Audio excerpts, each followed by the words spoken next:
என் சத்யபிரியா அவர்கள் இன்று திறன் மேம்பாடு என்ற தலைப்பில் பேசுகிறார்கள். இது அவரை பற்றி ஒரு சிறிய அறிமுகம். மற்றபடி அவங்க பவர் பாயிண்ட்டுக்கு போகிறதுனால அவரை பற்றி வேறு கருத்துக்கள் எதுவும் தேவையில்லை. இவர் என் சத்யபிரியா அவர்கள் பார்ப்பதற்கு கல்லூரி மாணவி போல் தோன்றினாலும் அவர் வடவட கலையிலே 12 ஆண்டு காலம் சேவை செய்து வருகிறார்கள். அதை விட சிறப்பு என்னென்னா, கல்லூரி மாணவியாக இருந்தாலும் கல்லூரி மாணவர்களுக்கு அப்பாயின்மெண்ட் ஆர்டர் வாங்கி கொடுக்குற ஒரு பயிற்சி மையத்தை நடத்தி வருகிறார்கள். இவர் ஒரு பயிற்சி மையம் நடத்துகிறார். அதில் கல்லூரி மாணவ மாணவிகள் பயில்கிறார்கள்.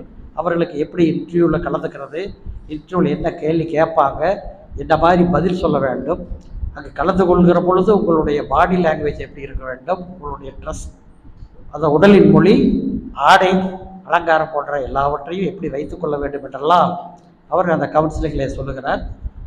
அதற்கு அடுத்தபடியாக இவர் மனவளக்கலையில் 12 வருஷ சேவை, ஆத்தூர் அறக்கட்டளையின் ஸ்மார்ட் தலைவர், வேதாத்திரிய தத்துவங்களை அரசு பள்ளிகளிலும் சுற்றியுள்ள கிராமங்களிலும் எடுத்துரைப்பவர், 2018 நானாசிரியர் விருது பெற்றவர், ஆலியாரில் ஆங்கில ஃபவுண்டேஷன் வகுப்பு எடுத்து வருகிறார். அதாவது ஆங்கிலத்தில் கிளாஸ் எடுக்கிறார். துருவா யோகா கவுன்சிலிங் ட்ரைனிங் நிறுவனம், அந்த பேர் துருவா என்பது அவங்க வச்சிருக்கிற கவுன்சிலிங் நிறுவனத்தினுடைய ட்ரைனிங் நிறுவனத்தினுடைய பெயர். ஆன்லைன் மூலமாக மனநல ஆலோசனை வழங்கி வருபவர். அதாவது மனோதத்துவம் அவருக்கு ஒரு அத்தபடியான சமாச்சாரம். மனவளக்கலையில் இருப்ப காரணத்தினாலே மனோதத்துவத்தை அவர் மிக சிறப்பாக மனவளக்கலையோடு சேர்ந்து மனோதத்துவம் வழங்குகிறார். இவர் மென்திறன், அதாவது மென்திறன்னா சாஃப்ட் ஸ்கில் டெவலப்மெண்ட் பயிற்சியாளராக கல்லூரி, கார்ப்பரேட் மற்றும் தொழிற்சாலைகளில் பயிற்சிகளை கொடுத்து வருகிறார்கள். அதாவது வழக்கமாக இது மென்திறன் அப்படின்னா, இப்போ ஒரு ஃபேக்ட்ரியில் மென்திறன் டெவலப்மெண்ட்னா அங்கே ஸ்ட்ரைக் வராமல் இருக்கிறது, labour coordination, management coordination, labour union coordination போன்ற பல்வேறு விதமான industry related, factory related, labour related இஷ்யூஸை அவங்க ஹேண்டில் பண்ணுறாங்க. அதனால் மென்திறன் பயிற்சி கொடுக்கறதுனால அந்த அவர்களுடைய திறன் மேம்பட்டு ஒற்றுமை கூடுகிறது. ஆசிரியர் மற்றும் பெற்றோர்களுக்கு பயிற்சி வழங்கி கொண்டிருக்கிறார். ஆசிரியர்கள் மற்றும் பெற்றோர்களுக்கு பயிற்சி வழங்குகிறாருன்னா, ஆசிரியர்களுக்கு அதாவது அதை சரியான ஒரு ஆங்கில வார்த்தை இல்லைன்னா, அதாவது டீச்சர் எப்படி டீச் பண்ணணும்னு தெரிஞ்சுக்கணும். ஹவு டு டீச், எந்த மாதிரி சொன்னால் தான் பசங்க கற்றுக்குவாங்களோ அதை சொல்லணும். அதே மாதிரி லேர்ன் டு லேர்ன், எப்படி லேர்ன் பண்ணிக்கணுங்கிறத கற்றுக் கொடுக்க வேண்டியது டீச்சரோட learn to learn, teach to teach. அந்த மாதிரியெல்லாம் கிளாஸ் இவங்க நடத்துகிறாங்க. அடுத்தபடியாக ஆசிரியர்கள் பேரண்ட்ஸ் எப்படி ஸ்டூடெண்ட்ஸுங்கிறத விட ஒரு பையன் ஒரு வேளை இன்டெலிஜென்ட்டாக இல்லாமல் இருந்தால் அவனை எப்படி day by day every day அதை இம்ப்ரூவ் பண்ணி அவனை ஒரு நார்மல் ஸ்டேஜுக்கு கொண்டாடுறது, அப்புறம் லெவலில் கொண்டு வரதுங்கிறத பற்றியெல்லாம் ஒரு பயிற்சி கொடுத்து கொண்டிருக்கிறார்கள். அதாவது பெற்றோர்களுக்கும் ஆசிரியர்களுக்கும். அதாவது உங்களுக்கு வழக்கமாக இது எப்படி கல்லூரியில் என்ன பண்ணுவாங்கன்னா, அல்லது இது நிதிய விகாஸ் இந்த மாதிரி ஸ்கூலில் ஃபஸ்ட் மார்க் வாங்குற, அதாவது அந்த ரேங்கில் எபோவ் 80 மார்க் வாங்குறவங்களுக்கு ஒரு கிளாஸ் வச்சுருப்பாங்க, பிலோ 50 வாங்குறவங்களுக்கு ஒரு கிளாஸ் வச்சுருப்பாங்க. அது கிளாஸ் கோச்சிங்கே கொஞ்சம் டைம் கூடுதலாக இருக்குது. எப்படி சொல்லணும், என்ன பண்ணணுங்கிறதுக்கு அது ஒரு தனி செப்பரேட் போகிறேன். அந்த மாதிரி செப்பரேட் சிஸ்டத்தை சொல்கிறாங்க. ஆன்லைன் மூலமாக ஸ்போக்கன் இங்கிலீஷ் கிளாஸ் எடுத்து வருகிறார். இது கவர்மெண்ட் ஸ்கூல் பசங்களுக்கு ரொம்ப உதவிகரமாக இருக்கும். இங்கிலீஷ் மீடியத்திலே எல்கேஜிலேருந்து படிக்கிற பசங்களுக்கு பிரச்சனை இல்லை. ஸ்போக்கன் இங்கிலீஷுங்கிறது ஒரு மிகப்பெரிய, இன்றைக்கி இருக்கிற கம்பெனியில் வேலைக்கு போகணுன்னா ஸ்போக்கன் இங்கிலீஷ் ஃப்ளூயண்ட்டாக இருக்குது. ஏன்னா நைட் அண்ட் டே வெளிநாட்டுக்காரனோடவே வியாபாரம் பண்ண வேண்டியதாக இருக்குது. அவங்க ஆன்லைனில் இங்கிலீஷ் தான் பேசி ஆகணும். அதனால் அது ஸ்போக்கன் இங்கிலீஷ் வேணும். இங்கிலீஷில் எம்ஏ லிட்ரேச்சர் கூட படிச்சிருக்கலாம், ஆனால் ஸ்போக்கன் இங்கிலீஷ் கம்பல்சரி. மேலும் இன்று நம்மை சிந்திக்க வைத்திருக்கும் தலைப்பு திறன் மேம்பாடு. எவரி இண்டிவிஜுவல், ஒவ்வொருத்தரும் நம்ம திறமையை எப்படி வளர்த்துக்கிறதுங்கிற பற்றி பேசுகிறாங்க. டைப் அதற்கு மேலே ஒன்று வேண்டாம், அவங்க கிளாஸ் ஆரம்பிக்கிட்டு ஃபாலோ பண்ணுங்க.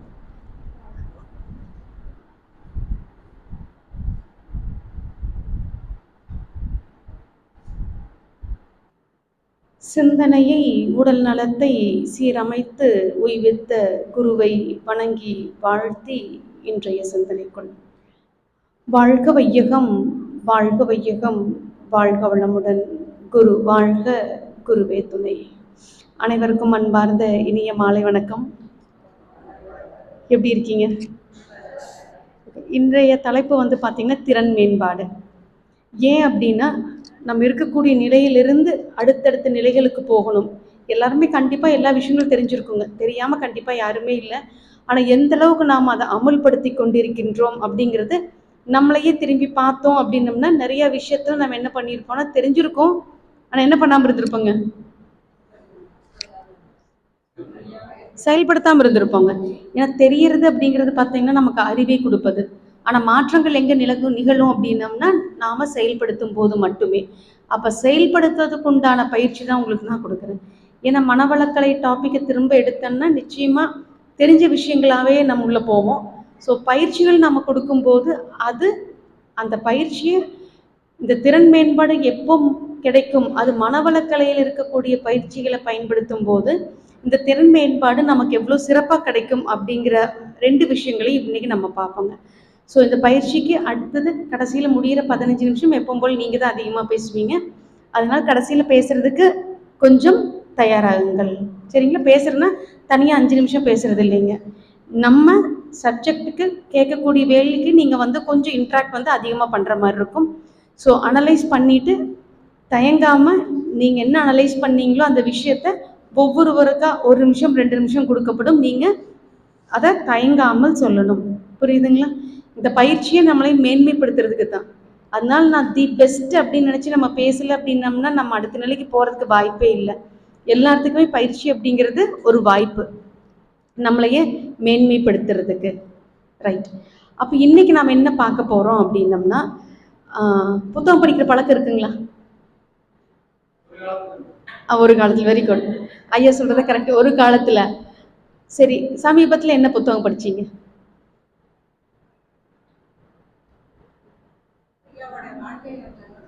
ஓகேங்க, குரு அவர்களது வாழ்க்கை வரலாறு, மிகச்சிறப்பு. மற்றவங்க சார் சத்தமாங்க? ஒரு யோகியின் சுயசரிதை. எஸ். மற்றவங்க யாராவது? நியூஸ் பேப்பர் படிக்கிறீங்க. ஓகே. அன்பொழி, ஓஷோ. ஓகேங்க, ஓஷோ சம்மந்தப்பட்ட புத்தகங்கள் படிக்கிறீங்க. எஸ். மற்றவங்க? மனவளக்கலை புக் படிச்சிருக்கீங்க. நைஸ். கண்ணதாசன். மற்றவங்க? புத்தகத்துக்கு சம்மந்தம் இல்லை. மற்றவங்க எதாவது படிச்சிருக்காங்களா? இன்னைக்கு நம்ம பார்க்க போகிறது ஒரு புத்தகத்தை பற்றின ஒரு சாராம்சம் தான். ஆற்றல் வாய்ந்த மனிதர்களின் 7 பழக்க வழக்கங்கள், 7 habits of highly effective people. இந்த புத்தகத்தை கேள்விப்பட்டிருக்கீங்களா? இந்த புத்தகம் வந்து 7 பழக்கம் இருந்தால் எப்படி இருக்கும் நம்ம வாழ்க்கை அப்படிங்கிறது பார்க்குறது தான். ஸோ அந்த புத்தகத்தை நான் படித்து நான் புரிஞ்சுக்கிட்ட விதம்னு ஒன்று இருக்கு இல்லைங்களா, அந்த விதத்தை பற்றி ஒரு விவாதம் தான் இன்றைக்கி நம்ம பார்க்கக்கூடிய பயிற்சி. ஸோ நான் என்னென்ன புரிஞ்சுக்கிட்டனோ அந்த சாராம்சத்தை உங்களுக்கு சொல்லி உங்களுடைய லைஃப்பில் நீங்கள் அதை எங்கெல்லாம் நீங்கள் தொடர்புபடுத்த முடியுமோ அதை தொடர்புபடுத்துகிற ஒரு கலந்துரையாடலாக தான் இந்த பயிற்சி இருக்க போகுது. ஆரம்பிக்கலாங்களா? ரைட். இப்போது இந்த புக்கை யார் எழுதுனா அப்படின்னா, இதோடைய ஆசிரியர் வந்து ஸ்டீஃபன் கான்வே. அவர் வந்து 1989 இந்த புக்கை வந்து வெளியிடுறாருங்க. பல கோடிக்கு இந்த புக் வந்து பார்த்திங்கன்னா பல கோடி பிரதிகள் விற்பனை ஆகுது. எல்லா மொழிகளிலும் மொழிபெயர்க்கப்படுகிறது. தமிழிலும் மொழிபெயர்க்கப்பட்டு அதிகமான விற்பனைக்கு உள்ளான புத்தகங்களில் ஒன்று ஆற்றல் வாய்ந்த மனிதர்களின் 7 பழக்க வழக்கங்கள். அப்படிப்பட்ட புக்கோடைய 7 பழக்கத்தின் சாராம்சத்தை தான் நாம் இன்னைக்கு பார்க்க போகிறோம். சார்ல்ஸ் டார்வின், இந்த பேரை கேள்விப்பட்டிருக்கீங்களா? ஏன்னா இந்த பேரை கேள்விப்படாமல் நம்ம பள்ளி படிப்பை கடந்து வருவதற்குண்டான வாய்ப்பு இல்லை. சார்லஸ் டார்வின், இந்த பேர் கேள்விப்பட்டிருக்கீங்களா? பரிணாம கோட்பாட்டின் தந்தை, the father of evolution theory. So அவர்கிட்ட வந்து ஒரு கேள்வி கேட்கப்படுதுங்க, இந்த பிரபஞ்சத்திலேயே மிக சக்தி வாய்ந்த பிரம்மாண்டமான விஷயம் எது அப்படின்னு. என்ன சொல்லியிருப்பாருன்னு நினைக்கிறீங்க? இந்த உலகத்தில் பிரம்மாண்டமான விஷயம், சக்தி வாய்ந்த விஷயம்னா என்னவா இருக்கலாம்? மனிதனோட மனம். இல்லை சொல்லுங்க, எது வந்த தப்பு அதெல்லாம் கிடையாது. உங்களுக்கு என்ன உங்களுக்கு மைண்டுக்கு வருது தாராளமாக பேசுங்க. மனம். ஓகே. மற்றவங்க?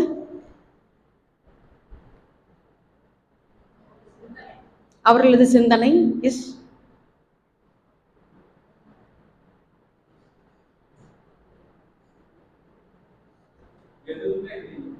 எதுவுமே பிரம்மாண்டமான விஷயம் எதுவுமே இல்லைங்களா? மௌனமாய் இருப்பது. ஓகே, மௌனமாய் இருப்பது பொக்கிஷமான விஷயம், ஒரு பிரம்மாண்டமான விஷயம். மற்றவங்களுக்கு என்ன தோணுது? எதுவா இருக்கலாம்? உயிர். என்ன? மனித பிறவி. ஓகே, அப்படி நம்ம நினைக்கிறோமா?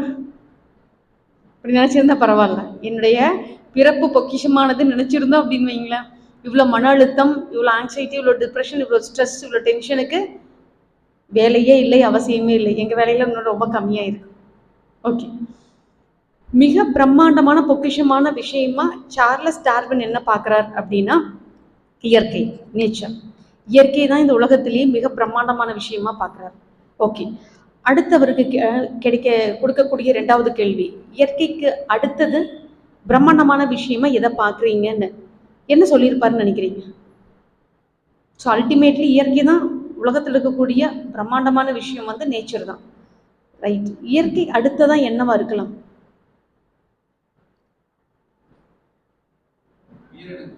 உயிரினங்கள், பிரபஞ்ச தோற்றம்.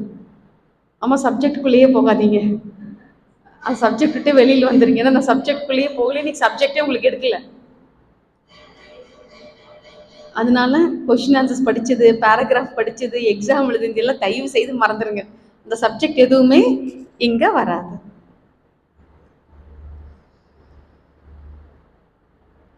அவர் சொன்ன விஷயங்கள் என்ன அப்படின்னா, நீங்க இன்னைக்கு யாருன்னு நினைக்கிறீங்க தனிப்பட்ட முறையில்? ஐயா, உங்களோட பேர் விஸ்வநாதன் அப்படின்னா விஸ்வநாதன் யார்?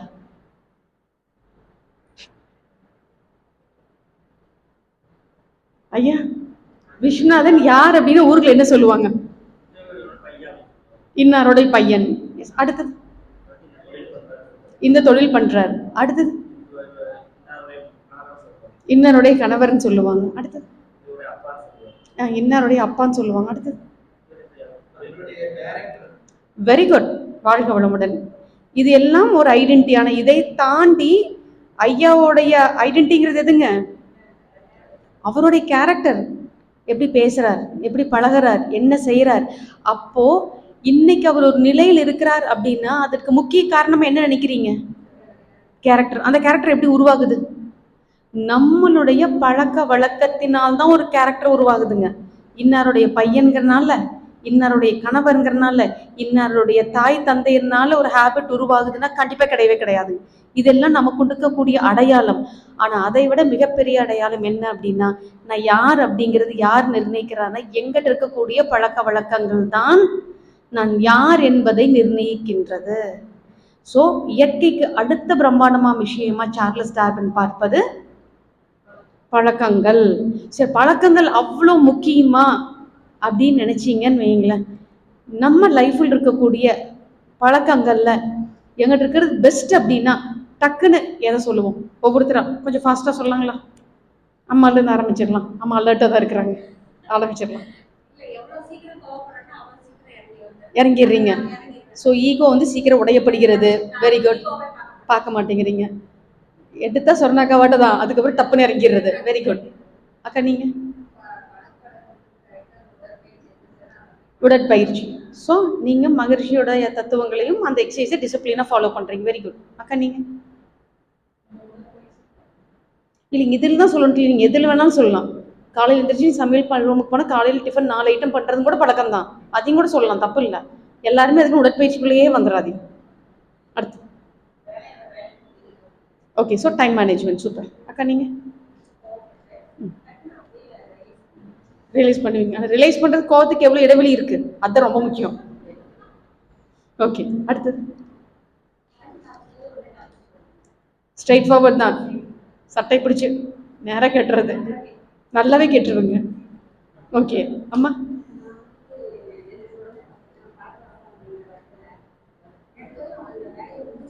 ம், ஓகே, ரைட். பொறுமை. Very good. அடுத்து பொறுமையாக தான் இருப்பீங்க. அடுத்தது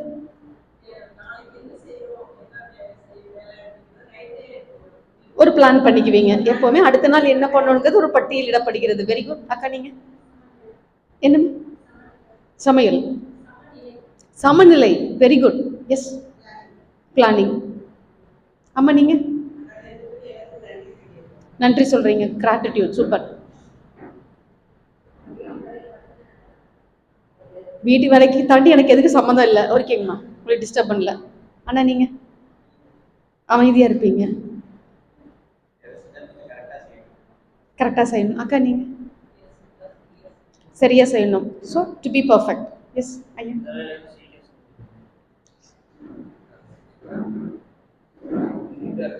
நீட்டா இருக்கணும், கிளென்லினஸ். ஐயா என்ன? அமைதியா இருப்பீங்க. அதே எவ்வளோ அமைதியா சொல்றீங்க. ஐயா நீங்க? ஐயா கலந்துரையாடல். Okay sir. நீங்க உங்கள்கிட்ட இருக்கக்கூடிய ஹேபிட் அப்படின்னா எதை சொல்லலாம்? ஒரு பழக்கம். உங்கள்கிட்ட இருக்கக்கூடிய ஹேபிட், பழக்கம்.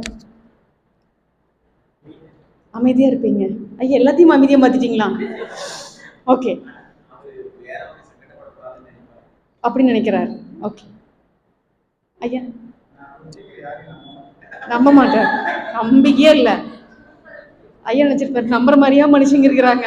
Okay sir. நீங்க இன்னைக்கு? ஓகே. ஸோ டே பிளானரை சூப்பராக பர்ஃபெக்டாக முடிக்கணும். ஐயா நீங்க?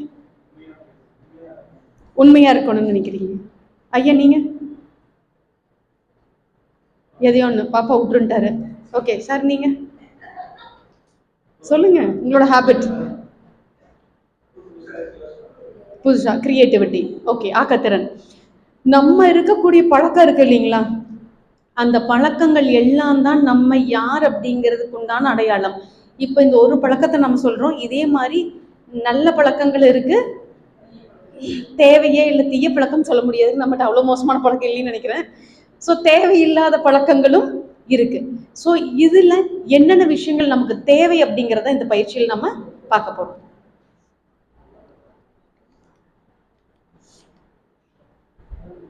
ஜாம் அப்படிங்கிறது ஒரு நிமிடம். இது ஏன் ஜாம் அப்படிங்கிற தலைப்பை நான் அடிக்கடி எல்லா பயிற்சியிலும் வைக்கிறேன் அப்படின்னம்னா, நம்ம வாழ்க்கையில ஏதோ ஒரு நோக்கத்துக்காக ஓடிட்டே இருக்கிறோம்.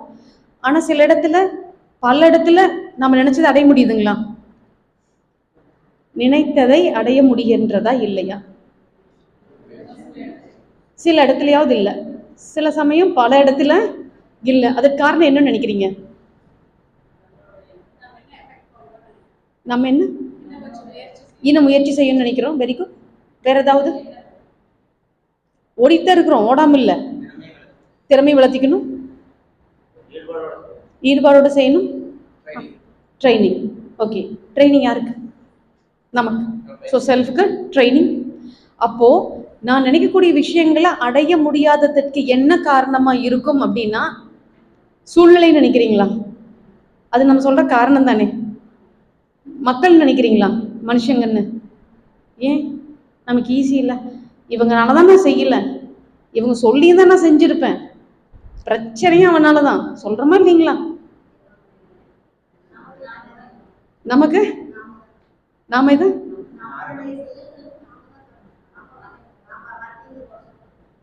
அப்போ என்ன காரணம்? நான் நினைக்கக்கூடிய விஷயங்களை அடைய முடியாததற்கு என்ன காரணம்? நீங்கள் என்றால் எந்த விஷயம் போயிட்டு இருக்கிறதுன்னு கேட்கிறேன். சத்தியமா நம்ம தான். இப்ப நான் ஒரு விஷயத்தை செய்ய முடியல அப்படின்னா மனிதர்களையோ சூழ்நிலையோ குறை சொல்வது அப்போதைக்கு நான் சொல்லக்கூடிய ஒரு காரணம், அவ்வளவுதான்.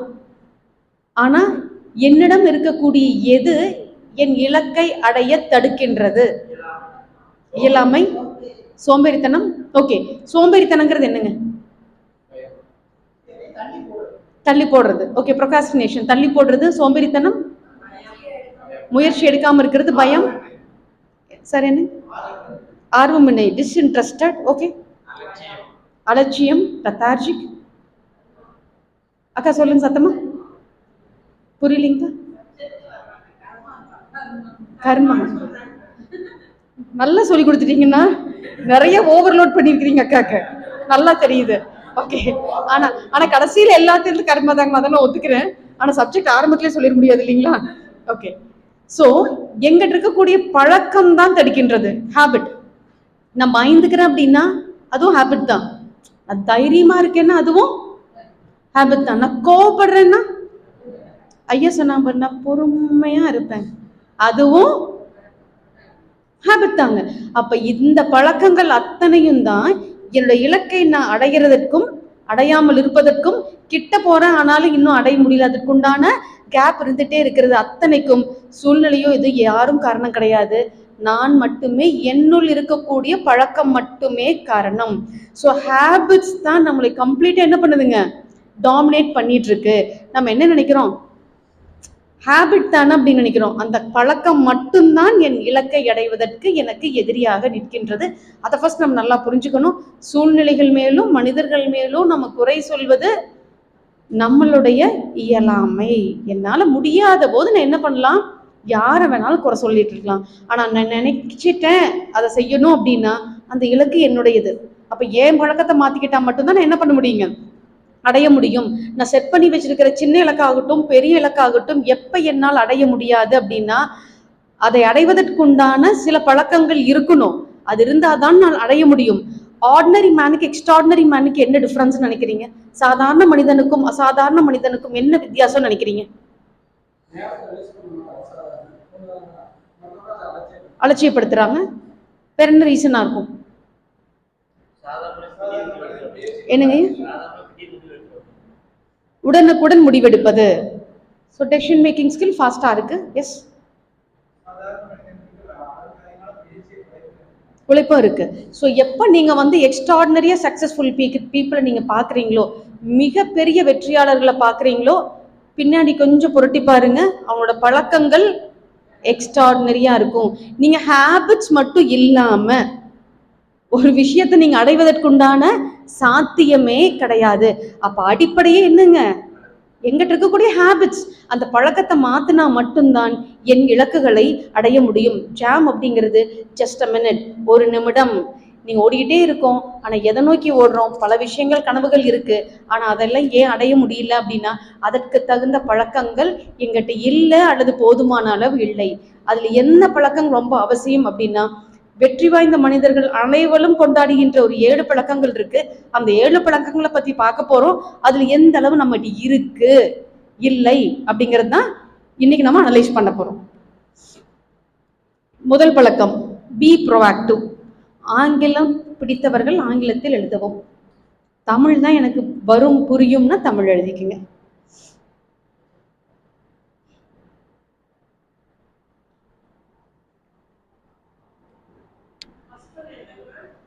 செயல்பட தயாராகுங்கள். இங்கிலீஷ்ல பி ப்ரோஆக்டிவ்.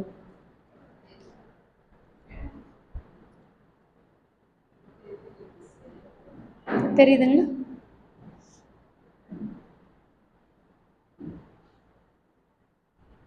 எழுதிட்டீங்களா? சோ இந்த பழக்கம் எதை சொல்ல வருகிறது? ஓகே, காலையில் எந்திரிக்கும் நான் நினைச்சிட்டேன்னா செய்தால்,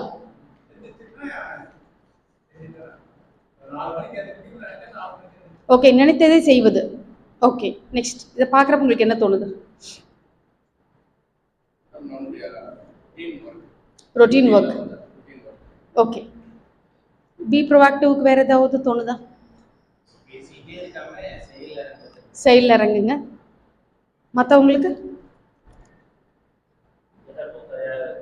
எதற்கும் தயாராக இருங்கள். எதற்கும் தயாராக இருங்கள். Very good. மற்றவங்களுக்கு ஏதாவது தோணுதுங்களா? அண்டர்ஸ்டாண்டிங்காக இருக்குது. ஒர்க் பிளேஸ்லேயும் சரி. ஓகே, ஸோ ப்ரீ ப்ரோஆக்டிவ் அப்படிங்கிறது பார்த்தீங்கன்னா முன்னெச்சரிக்கையாக செயல்படுறது அப்படிங்கிறத. ஸோ நம்ம என்ன செய்யணும், என்ன பண்ணணும்னு அலர்ட்டாக பிளான் பண்ணிகிட்டே இருக்கிறது தான் டிப்பிக்கல் பி ப்ரோஆக்டிவ் அப்படிங்கிறதுக்கு உண்டான அர்த்தம். ஆனால் இங்கே ஆசிரியர் ஸ்டீஃபன் கான்வே என்ன சொல்ல வர்றார் அப்படின்னா, பி ப்ரோஆக்டிவ், செயல்பட தயாராகுங்கள். எப்போ? சூழ்நிலைக்கு எனக்கு எதிராக இருக்கும்போது. நான் எப்பெல்லாம் டிஸ்கம்ஃபர்ட் ஜோன் இருக்கணும், எப்பெல்லாம் எனக்கு பிரச்சனை கஷ்டம் அப்படின்னு நான் நினைக்கிறனோ அந்த இடத்துல எப்படி இருக்கணும்? B proactive. ஸோ பி ப்ரோஆக்டிவ்ங்கிறது பார்த்தீங்க அப்படின்னா நிறைய எக்ஸ்பீரியன்ஸ் என் லைஃப்பில் நான் பார்த்துருக்கேன். ஒரு எக்ஸ்பீரியன்ஸ் உங்கள்கிட்ட நான் பகிர்ந்துக்க நினைக்கிறேங்க. 2018 ஒரு கல்லூரிக்கு நான் போயிருந்தேன் பயிற்றுனராக. ஸோ ஃபைனல் இயர் ஸ்டூடெண்ட்ஸ்க்கு வந்து பிளேஸ்மெண்ட் ட்ரைனிங் கொடுக்குற பயிற்சி. வீடியோ ரெக்கார்ட் ஆயிட்டு இருக்கிற பட்சத்தில் நான் வந்து அந்த கல்லூரி பேரை சொல்லலை. ஸோ அந்த நாகரிகம் கருதி மட்டுமே நான் சொல்லாமல் இருக்கேன் அந்த காலேஜ் பேரைங்க. ஸோ ஆரம்பத்தில் அவங்க டிஸ்கஸ் பண்ணும்போதே நான் சொன்னேன், ஒரு 40 ஸ்டூடெண்ட்ஸ்க்கு 4 மணி நேரம் பயிற்சியை கொடுத்தோம் அப்படின்னம்னா அவங்களுக்கு அந்த இன்டர்வியூ ஸ்கில் அப்படிங்கிற பயிற்சியில் நல்ல ஒரு ரிசல்ட் கொடுக்க முடியும்னு அவங்க எல்லாமே சரின்னாங்க. ஆனால் அங்கே போய் பார்த்தப்ப நான் அதிர்ந்துட்டு இருந்த மாணவர்கள் 80, அதில் 30 கேர்ள்ஸுங்க, மற்றது எல்லாமே பசங்க. கொஞ்சம் எனக்கு அது ஷாக்கிங்காக தான் இருந்தது. இருந்தாலும் மேனேஜ் பண்ணிட முடியும். ஏன்னா அந்த காலேஜோடைய அந்த டீமோடைய ஹெச்ஓடி கோஆர்டினேட் பண்ணுறவங்க கூட இருந்தாங்க. ஸோ அவங்களோட ஹெல்ப் இருக்கும்போது 4 மணி நேரம் என்ன பண்ணேன்னா பாசிட்டிவாக தான் இருந்தேன். கண்டிப்பாக நம்ம ட்ரைனிங் வந்து ப்ராப்பராக நம்ம பண்ணிட முடியும்னு.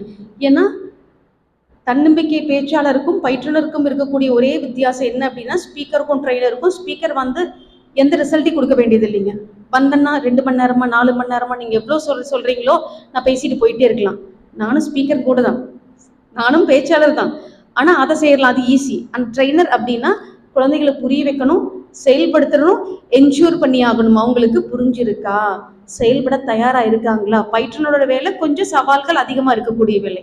அப்போ நம்ம அங்கே பயிற்றுனராக ஃப்ளோர் எடுக்கும்போது பார்த்தீங்கன்னா அதிகமான மாணவர்களை கொடுக்கும்போது என்னால் எதை கொடுக்க முடியாதுங்க, ரிசல்ட் கொடுக்கறதுக்கு உண்டான வாய்ப்புகள் ரொம்ப கம்மி. இப்போ பார்த்தப்பவே ஒரு டிசப்பாயின்மெண்ட் வந்தாச்சு. நம்ம நினைக்கக்கூடிய ரிசல்ட்டை கொடுக்கறது பெரிய சவால். இருந்தாலும் ரைட் பண்ணலாம் அப்படின்னு. ஸோ கிளாஸ் ஆரம்பிக்குதுங்க. ஆரம்பிக்கிற பார்த்தீங்கன்னா ஒரு 10-15 நிமிஷம் கண்ட்ரோல் இருக்குது கிளாஸ். ஃப்ளோர் எடுத்ததுக்கப்புறம் ஒரு 20 மினிட்ஸ் போகும்போது அங்கங்கே பசங்க வந்து கொஞ்சம் கிண்டல் அடிச்சுட்டே இருக்காங்க. அதுக்கு மேலே கிளாஸை எடுக்கிறதுக்கு உண்டான டைவர்ஷன் அதிகமாகுது. நாம் வேறு ஒரு இடத்துல நின்று வேறு நடிக்க மாட்டோம், நடந்துக்கிட்டே வேறு எடுப்போம். அவங்கள பார்க்கும்போது இந்த டிஸ்டர்பன்ஸ் அதிகமாகுது. எனக்கு ஒரு ஃப்ளோ வந்து என்னை அறியாமல் தடைபடுறது உணர ஆரம்பிக்கிறேன். ஒரு கட்டத்துக்கு மேலே என்ன பண்ணிடுறேங்க, பசங்களோட சைடு நான் போகிறத தவிர்க்க ஆரம்பிக்கிறேன். என்னால் அந்த கண்டினியூட்டி கொடுக்க முடியல. ஸோ மாணவிகள் சைடே இருக்கிறேன். அவங்களும் ரொம்ப ஆர்வமாக இருக்கிறாங்க, ஒவ்வொன்றையும் நோட்ஸ் எடுக்கிறாங்க, டிஸ்கஸ் பண்ணுறாங்க. ஸோ ஒரு கட்டத்துக்கு மேலே சரி இவர் அவங்கள கண்ட்ரோல் எடுப்பார், கூட இருந்த கோஆர்டினேட்டர்னு பார்த்தா கோஆர்டினேட்டர் உட்கார்ந்துருக்காருங்க. இதுக்கு எனக்கும் எந்த சம்மந்தம் கிடையாது. நீயாச்சு, ஸ்டூடெண்ட்ஸ் ஆச்சு, 4 மணி நேரம் இது யாரோட கடமை? ஒன்றரை கடமை. நீ என்ன பண்ணியோ பண்ணிக்கோன்னு உட்காந்துருக்காரு. நானும் 2-3 தடவை திரும்பி பார்க்குறேன். அந்த மனுஷன் எதுக்குமே அலட்டி கொள்ளவில்லை. சரி தெரிஞ்சிருச்சு, அவரு அத்தனை பொறுப்பையும் நம்ம கையில கொடுத்துட்டு உட்காந்துட்டாரு. அடுத்த 4 மணி நேரத்துக்கு நம்ம தான் இந்த இடத்த சமாளிச்சாகணும் அப்படின்னு. ஸோ அரை மணி நேரம் ஆகுதுங்க, 1 மணி நேரம் ஆகுது. அந்த 5 பசங்களும் பார்த்தீங்கன்னா கண்ட்ரோல் ஆன மாதிரி தெரியல. ஒரு இடத்துல அந்த டென்ஷன் வரும் இல்லைங்களா, அந்த டென்ஷன் வருது. ஏன்னா எனக்கு டிஸ்டர்பன்ஸாக இருந்துக்கிட்டே இருக்கு. 80 ஸ்டூடெண்ட்ஸ் இருக்காங்க, மற்ற 75 பேர் இன்னும் 4 பேர் இப்படி பண்ண ஆரம்பிச்சாங்க. என்னால் கண்ட்ரோலே எடுக்க முடியாது. அந்த செஷனை என்னால் முடிக்கவே முடியாதுங்க. டென்ஷன் அதிகமாகுது. ஒரு இடத்துல உச்சகட்டத்தில் அந்த கோவம் வருது. கம்முனு வெளியில் போயிடலாமா, வாக் அவுட் பண்ணிடலாமா அப்படிங்கிற ஒரு மைண்ட் செட்டுக்கு போகுது. அப்போ வாக் அவுட் பண்ணிட்டேன் அப்படின்னா அந்த பெண்களுக்கு நான் என்ன கற்றுக் கொடுக்குறேன், என்ன கற்றுக் கொடுக்குறேங்க? ஒரு இடம் எனக்கு டிஸ்கம்ஃபர்ட்டாக இருக்கும்போது, எனக்கு சவாலாக இருக்கும்போது நான் என்ன பண்ணிடலாம், விட்டுட்டு நடை கட்டிகிட்டே இருக்கலாம் அப்படிங்கிறத அழகான அந்த பொண்ணுகளுக்கு கற்றுக் கொடுக்க போகிறேன். ஸோ அந்த முடிவும் தப்பு. வெளியில் போகிறது கண்டிப்பாக சரியான முடிவு அல்ல. அந்த கோவத்தில் அந்த தாட் வருதுங்க. இந்த தாட் வரும்போதே அகத்தாய் வருது, திஸ் இஸ் ராங். எந்த சிச்சுவேஷன்லையும் அந்த முடிவை எடுத்துறாத. ஏன்னா 30 பெண்களுக்கு ஒரு தப்பான பாடத்தை நீ விதைச்சிட்டு போயிடுவ. 4 பேர் கல்லடிச்சு அடிஞ்சா என்ன பண்ணிடணும், ஓடி போயிடணும் அப்படிங்கிற ஒரு தாக்கத்தை நீ ஏற்படுத்திடுவ. கவனமாறு, நீங்க ஒரு ட்ரெயினர், இரிட்டேட் பண்றாங்கன்னு பண்ணாதன்னு அப்படி ஒரு செல்ஃப் கவுன்சிலிங் கொடுத்து நாமளும் வெளியில் ஒன்றும் நடக்காத மாதிரி அப்படியே எடுக்க ஆரம்பிக்கிறாங்க. மறுபடியும் அடுத்த 1 மணி நேரம் கழிச்சு மறுபடியும் அந்த டிஸ்டர்பன்ஸ் வந்துகிட்டே இருக்கு. சின்ன சின்ன அந்த மர்மரிங் சவுண்டும் அவங்களுக்கு கொடுக்குற அந்த பின்னாடி கவுண்டரும் டிஸ்டர்ப் ஆகிட்டே இருக்கு. ஒரு கட்டத்தில் என்ன தோணுச்சு, 80 பேர் இருக்காங்க, இந்த 5 பசங்க எடுத்து நான் வெளியில் விட்டுட்டேன்னு வைங்க, நான் அடுத்த 3 மணி நேரம் பீஸ்ஃபுல்லாக எடுக்கலாம் அப்படின்னு நினைச்சு செயல்படுத்த தோணினாலும் உள்ளூர்ந்து ஒரு அறிவு சொல்லுது, உனக்கு என்ன ரைட்ஸ் இருக்குது அவங்க 5 பேர்த்தையும் வெளியே போக சொல்றதுக்கு. ஏன்னா நான் பயிற்றுனர் மட்டுமே, யார் வெளியில் போக சொல்லாங்க? இங்க கோஆர்டினேட்டர் மட்டும் தான் சொல்றதுக்கு ரைட்ஸ் இருக்கு, பயிற்றுனருக்கு ரைட்ஸ் கிடையாது. ஸோ அதுவும் ஒரு கட்டத்தில் பார்த்தீங்கன்னா நான் செய்யறது தப்பு, அது அவர் செஞ்சிருந்தா கரெக்ட். ஸோ 1.5 மணி நேரம் இப்படியே ஒரு உள்ள இன்டர்னல் கான்ஃப்ளிக்ட் போயிட்டே இருக்குங்க. இது எப்படி எனர்ஜெட்டிக் எடுத்துக்கொண்டு போறது, இந்த டிஸ்டர்பன்ஸ் இருந்துட்டே இருக்குதுன்னு நம்ம ஒரு கொஸ்டின்ஸ் கேட்கும் போது பெண்கள் எந்திரிச்சு ஆர்வமா பதில் சொல்றாங்க. அந்த 5 பசங்களும் பார்த்தீங்கன்னா ஒரே இடத்துல இல்லை, அங்கங்க சீட் ஆயிருக்காங்க, கிண்டல் அடிக்கிறாங்க. பொண்ணுங்க சங்கோச்சப்பட்டு என்ன பண்ணிடுறாங்க, உட்காந்துடுறாங்க. ஸோ என்னால் பார்த்தீங்கன்னா அடுத்த ஒரு 2.5 மணி நேரம் பெரிய சவாலாக இருக்குது. எனக்கு தெரிஞ்ச அந்த ஒரு பயிற்சி தான் நிமிஷத்துக்கு நிமிஷம் டைம் பார்த்துட்டே இருக்கேன். என்னடா அது 4 மணி நேரம் நாங்களே அசால்ட்டாக சீரிங்கிட்டோமே, 2 மணி நேரம்னா கூட ஒரு 1/2 மணி நேரத்தில் முடிஞ்சிடும். இன்னும் 2.5 மணி நேரம் கம்ப்ளீட் டிஸ்கம்ஃபர்ட் ஜோன்ல இருக்கணும். ஆனால் நான் எந்த இடத்துலையும் எனர்ஜி குறையக்கூடாது, நான் ஃபர்ஸ்ட் டிமோட்டிவேட் ஆயிடக்கூடாது. ஏன்னா ஆயிட்டே இருக்கேன். I'm getting closer to the demotivation level. என்னங்க சார்? சார் என்ன டீ பிரேக் கொடுத்தாலும் 10 நிமிஷத்துக்கு நம்மள இவ்வளவுதானே சொல்ல போறாங்க. இல்லைங்க, ஏன்னா டீ பிரேக்குக்கு நமக்கு இன்னும் 1/2 hour இருக்குதுங்க, 2 hours. நீங்க என்ன மேனேஜ் பண்ணீங்கன்னாலும் அவங்களுக்கு பாத்தீங்கன்னா ஆர்வம் இல்லாம வந்திருக்காங்க. ஸோ அவங்க மேல எந்த குறையும் கோபமும் எனக்கு கண்டிப்பா கிடையாது. ஏன் கோபம்ல யார் மேலேங்க? கோஆர்டினேட்டர் மேல. உன் வேலை என்ன? ஆனா உங்க மேல இல்ல, கோஆர்டினேட்டர் மேல. உனக்கு என்ன வேலை? அந்த இடத்துல நீ கண்ட்ரோல் எடுக்கணும். இல்லைன்னா நீ எதுக்கு உள்ள இருக்க? It is better. நீங்க வெளியில் இருக்கிறதே பெட்டர் தான். உள்ள இருக்கிறதுனால எந்த ஒரு பெனிஃபிட் எனக்கோ சில்ட்ரனுக்கோ கிடையாது. ஸோ இந்த இடத்துல கேர்ள்ஸ் திரும்ப திரும்ப கமெண்ட் அடிக்கும் போது அவங்க சங்கோச்சப்பட்டு உட்கார்ந்துடுறாங்க. ஸோ உங்க பாருங்க, மேக்சிமம் பாய்ஸ், மினிமம் கேர்ள்ஸ். இங்க எனக்கு அவுட் ஆஃப் கண்ட்ரோலா இருக்கிறாங்க. ஸோ அடுத்த 1/2 hour முடியிற மாதிரி இருந்தா கூட தப்பிச்சிடலாம். இன்னும் 2.5 மணி நேரம் இருக்குங்கிறப்ப ஒரு சவால் வந்துகிட்டே இருந்தது மைண்ட்ல. ஒரு கட்டத்துக்கு அப்புறம் என்ன பண்ணிட்டேன்னா, இந்த இடத்துல நம்ம ரைட்டான டெசிஷன் எடுத்தாகணும். ஸோ எனக்கு இந்த களம் கம்ப்ளீட்டா எதிர்ப்பதமா இருக்கு. ஆனா இந்த இடத்துல நான் என்ன பண்ணணுங்க, நின்று எடுத்துட்டுனாவே ஜெயிச்சதுக்கு சமம். சூப்பரா எடுத்தேன்னா வாய்ப்பே கிடையாது. ஆனா அந்த இடத்துல நான் எடுத்து முடிச்சுட்டு வெளியேறினாலே நான் வென்று விட்டேன் என்ற அர்த்தம். இது உனக்கு இருக்கக்கூடிய ஒரு சேலஞ்ச். எதுக்கும் பயப்படாம உன் பாட்டுல போயிட்டே இருன்னு ஒரு கட்டத்துக்கு மேல அந்த 5 பேர்த்தை மட்டும் தவிர்க்கிற அளவுக்கு எனக்கு பக்கம் வர ஆரம்பிக்குது. ஸோ நான் ஃப்ளோ போகுதுங்க, அங்க அப்படியே எடிட் ஆகுது, அடுத்தது ஜம்ப் ஆகுது. ஸோ இப்படியே நான் ஒரு கட்டத்துக்கு மேல போயிட்டு இருக்கும்போது கேர்ள்ஸு கிட்ட எப்படி மோட்டிவேட் பண்ண ஆரம்பிச்சேன்னா, அதே சூழ்நிலை எனக்கு சாதகமாக்கி உலகத்துல இப்படிதான் இருப்பாங்க. நம்ம ஒரு விஷயத்த செய்யும் போது கல்லல் அடிக்கிறதுக்கும், நம்மளை கேவலப்படுத்துறதுக்கும், நம்மளை கேலி பண்றதுக்கும் வெளியில இருந்து யாராவது வரணும்னு நினைக்கிறீங்களா? உள்ளேயே இருப்பாங்க, கூடையே இருப்போம், கூடையே குடி சுத்துவோம். அந்த மாதிரிதான் எல்லாத்துக்கும் இருப்பாங்க. ஆனா அதுக்கெல்லாம் பயந்துட்டு என்ன பண்ணக்கூடாதுங்க, ஓடக்கூடாது. தைரியமா எந்திரிச்சு பதில் சொல்லுங்க. பதில் சொல்றவங்க இன்டர்வியூல என்ன பண்ண முடியுங்க, பாஸ் த்ரூ ஆக முடியும். கிண்டல் கேலி அடிக்கிறவங்க என்ன பண்ண முடியும், அதே இடத்துல தான் நிப்பாங்க. எனக்கு கிண்டல் கேலி அடிக்கிறவங்களை பத்தி கவலை கிடையாது. ஆர்வமா இருக்கிற நீங்க எங்க போகணும், அடுத்த நிலைக்கு போகணும்னு அவங்களை மோட்டிவேட் பண்ண பாத்தீங்கன்னா அவங்க எந்திரிச்சு ரெஸ்பாண்ட் பண்ண ஆரம்பிச்சாங்க. ஸோ அதே எனர்ஜியில் வச்சு பாத்தீங்கன்னா அடுத்த ஒரு 2 hours முடிச்சிட்டேன். முடிச்சதுக்கு பாத்தீங்கன்னா எனக்கு பயங்கரமான கோஆர்டினேட்டர் மேல இருந்தது. கோஆர்டினேட்டர் கூட பேசலீங்க, இருந்த கோவத்தில் நேரா பிரின்சிபல் கிட்ட தான் போனேன். மேம் கிளாஸ் எப்படி இருந்ததுன்னாரு. சார் கிளாஸ்ல நான் எத்தனை பேர்த்து கேட்டேன், 40 பேர், ஜஸ்ட் 40 பேர் தாங்க எக்ஸ்ட்ரானாரு. தப்பு இல்லைங்க, எக்ஸ்ட்ரா இருந்தது. அவங்க ஆர்வமா இருக்கிற மாணவர்கள் அனுப்பிச்சிங்களா? நீங்க என்ன பண்ணிட்டீங்க, ஃபீஸ் கொடுக்குறமே அப்படின்னு இருக்கிற டிஸ்இன்ட்ரெஸ்டா இருக்கிறவங்களை அனுப்பிச்சிட்டீங்க. இருக்கிற 40ஐயும் என்ன பண்ண விடலீங்க, அவங்க கவனிக்க விடவில்லை. சரி 80 இருந்தாங்க, கோஆர்டினேட்டர் அனுப்புனீங்க, அவங்க கோஆர்டினேட்டர் ஒர்க்கையும் பார்க்கல. எனக்கு அந்த மாணவர்கள் மேல கோபமே கிடையாது. ஏன்னா அந்த வயதுல பிடிக்காத ஒரு விஷயத்துக்கு தள்ளுனா நாமளும் அப்படிதாங்க ரியாக்ட் பண்ணுவோம். எனக்கே பிடிக்கல, எதுக்கு 4 மணி நேரம் நீ உள்ள கரைச்சிருக்கேன்.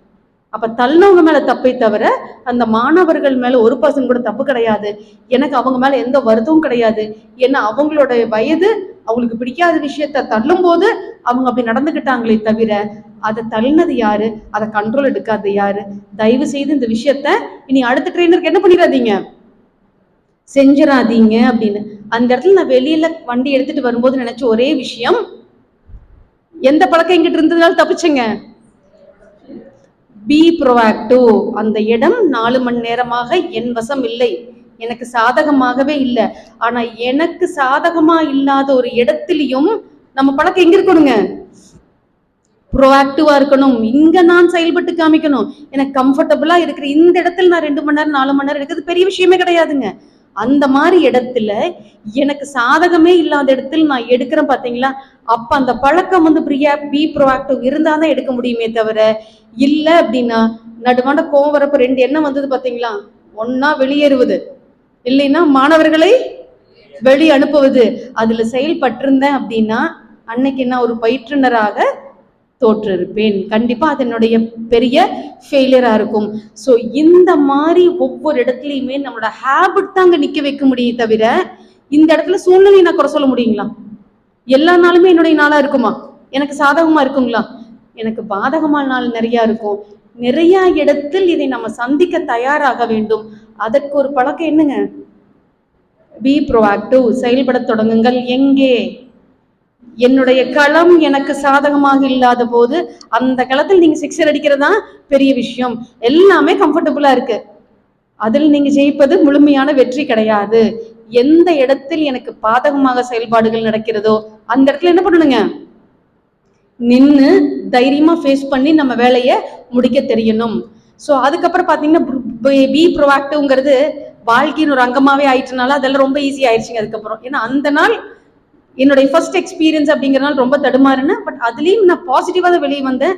ஸோ அது எனக்கு கிடைச்ச பெரிய பாடம். என்னுடைய பயிற்றுனரான வாழ்க்கையில கொஞ்சம் பிகினிங்லேயே வந்ததுனால நான் கொஞ்சம் தடுமாறுனேன். பட் அதுக்கப்புறம் நிறைய வந்த விஷயங்களை எனக்கு அழகா கையாள முடிஞ்சது. என்னன்னா, இந்த பழக்கத்தை நான் கண்டிப்பா ஹோல்டு எடுத்துக்கணும், என் லைஃப்ல நான் கொண்டு போயிட்டே இருந்துக்கணும்.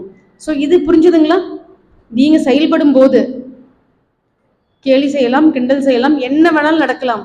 ஆனா அந்த இடத்துலயும் நான் நின்று நிதானமா செஞ்சேன் அப்படின்னா எனக்கு சாதகமில்லாத இடத்தில் நான் செயல்பட்டேன் என்னோட அளவுக்கு மிகச்சிறப்பாக அப்படின்னு நினைச்சீங்க அப்படின்னா நீங்க ப்ரோஆக்டிவான பர்சன். ஓகே, புரியுதுங்களா? முடிச்சதுக்கு அப்புறம் டிஸ்கஸ் பண்ணுவோம் நீங்க எந்த அளவு ப்ரோஆக்டிவான பர்சன் பார்க்கலாம். Okay, clear? ரெண்டாவது பழக்கத்துக்கு போலாங்களா? ஓகே, இதை படிச்சா உங்களுக்கு என்ன தோணுது?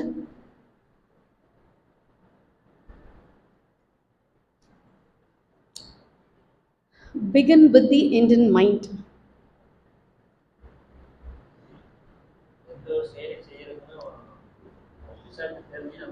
விசாரிச்சு தெரிஞ்சுக்கிட்டு செய்யணும். Very good.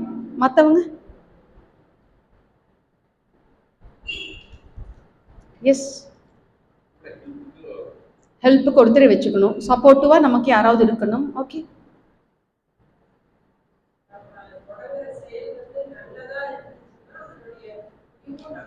ஓகே. நம்ம தொடக்கம் நல்லா இருந்ததுன்னா முடிவும் நல்லா இருக்கும்.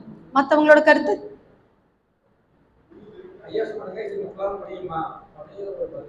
ஒரு பயம் ஆரம்பிக்கும் போது நம்மளை கேட்டுக்கணும்னு சொல்றீங்க. ஓகே, நம்மளால முடியுமான்னு முதல் நம்ம தெளிவாகணுங்கிறாங்க. எஸ், மற்றவங்களுக்கு என்ன தோணுது? முடியும்னா செய்ய, இல்லை கம்முன்று அப்படிங்கிற மாதிரி. Okay, okay. முதல் செஞ்சவங்களை பார்த்து அடி எவ்வளவு இருக்கு, சேதாரம் இல்லையா, சேதாரம் இல்லைன்னா அக்கா தைரியமா உள்ள இறங்கலாங்கிறாங்க. ரைட்டு. அப்புறம்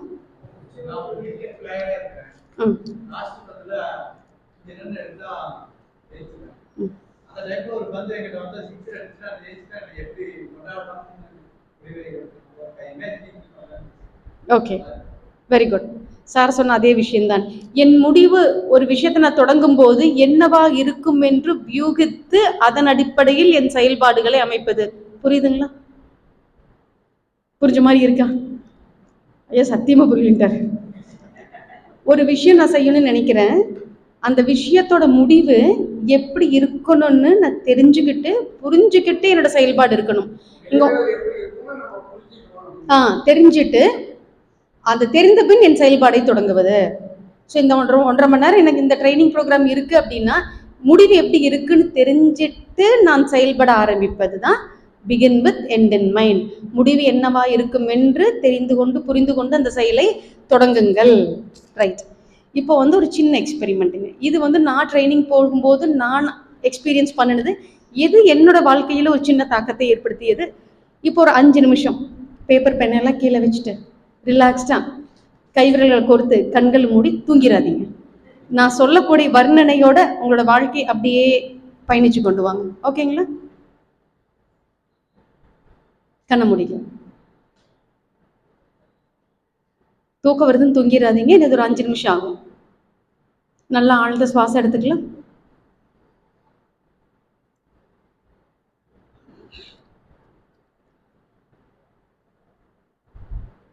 நான் சொல்லக்கூடிய விஷயங்களை நல்லா அழகாக கற்பனை பண்ணுங்க. உங்கள் கற்பனை குதிரையை தனியாக தட்டி விட்டு போயிடாதீங்க. எங்களுடைய அப்படியே வர்ணனையோடைய வாங்க. இன்று ஞாயிற்றுக்கிழமை நல்ல ஆழ்ந்த தூங்கத்திலிருந்து காலையில் 6 மணிக்கு எந்திரிக்கிறீங்க. எந்திரிக்கும் போதே மனசு ரொம்ப ஃப்ரெஷ்ஷாக இருக்குது. அப்படியே எந்திரிச்சு மெதுவாக பெட்லேருந்து இறங்குறீங்க. உங்கள் ரூம் ஜன்னல் கிட்ட போய் நிற்கிறீங்க. நல்ல சுகமான இதமான காற்று வீசுகின்றது. அதை அப்படியே உணர்ந்து ரசிச்சு உள் வாங்குறீங்க.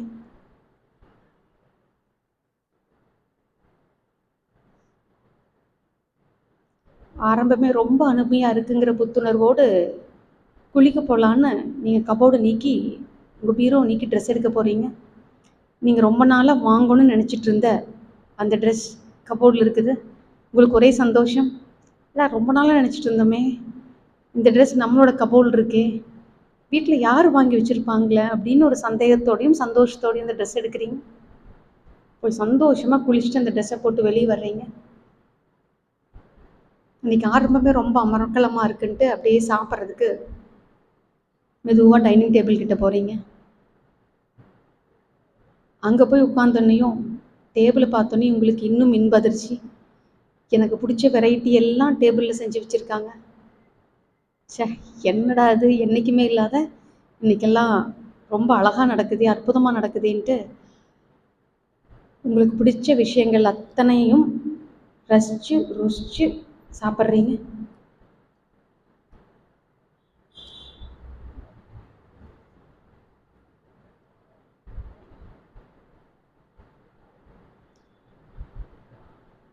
சாப்பிட்டு பிடிச்சதுக்கப்புறம் வயிறு நிறைந்து மனம் நிறைந்து வெளியே வர்றீங்க. நீங்கள் அந்த ஞாயிற்றுக்கிழமை வீட்டில் யாரும் இல்லை, நாம் இன்னைக்கு நம்மளுடைய ஃப்ரெண்டு வீட்டுக்கு போகலாம் அப்படின்னு முடிவெடுத்திருந்தீங்க.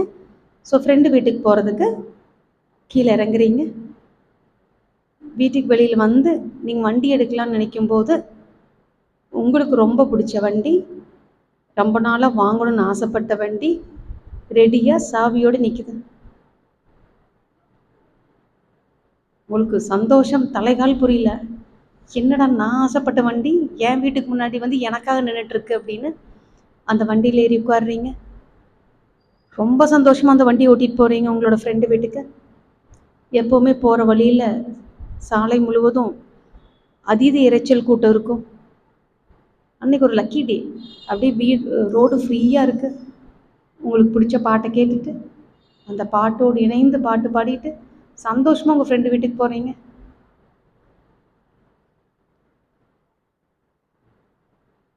ஃப்ரெண்டு வீட்டுக்கு போய் வண்டி நிறுத்திட்டு அவங்க வீட்டுக்குள்ளே போகிறீங்க. ஃப்ரெண்டு உங்களைய வரவேற்கிறாங்க. ஃப்ரெண்டுகிட்ட போய் நிறையா விஷயங்கள் பேசுகிறீங்க. உங்களுக்கு பிடிச்ச சினிமாவை பார்க்குறீங்க.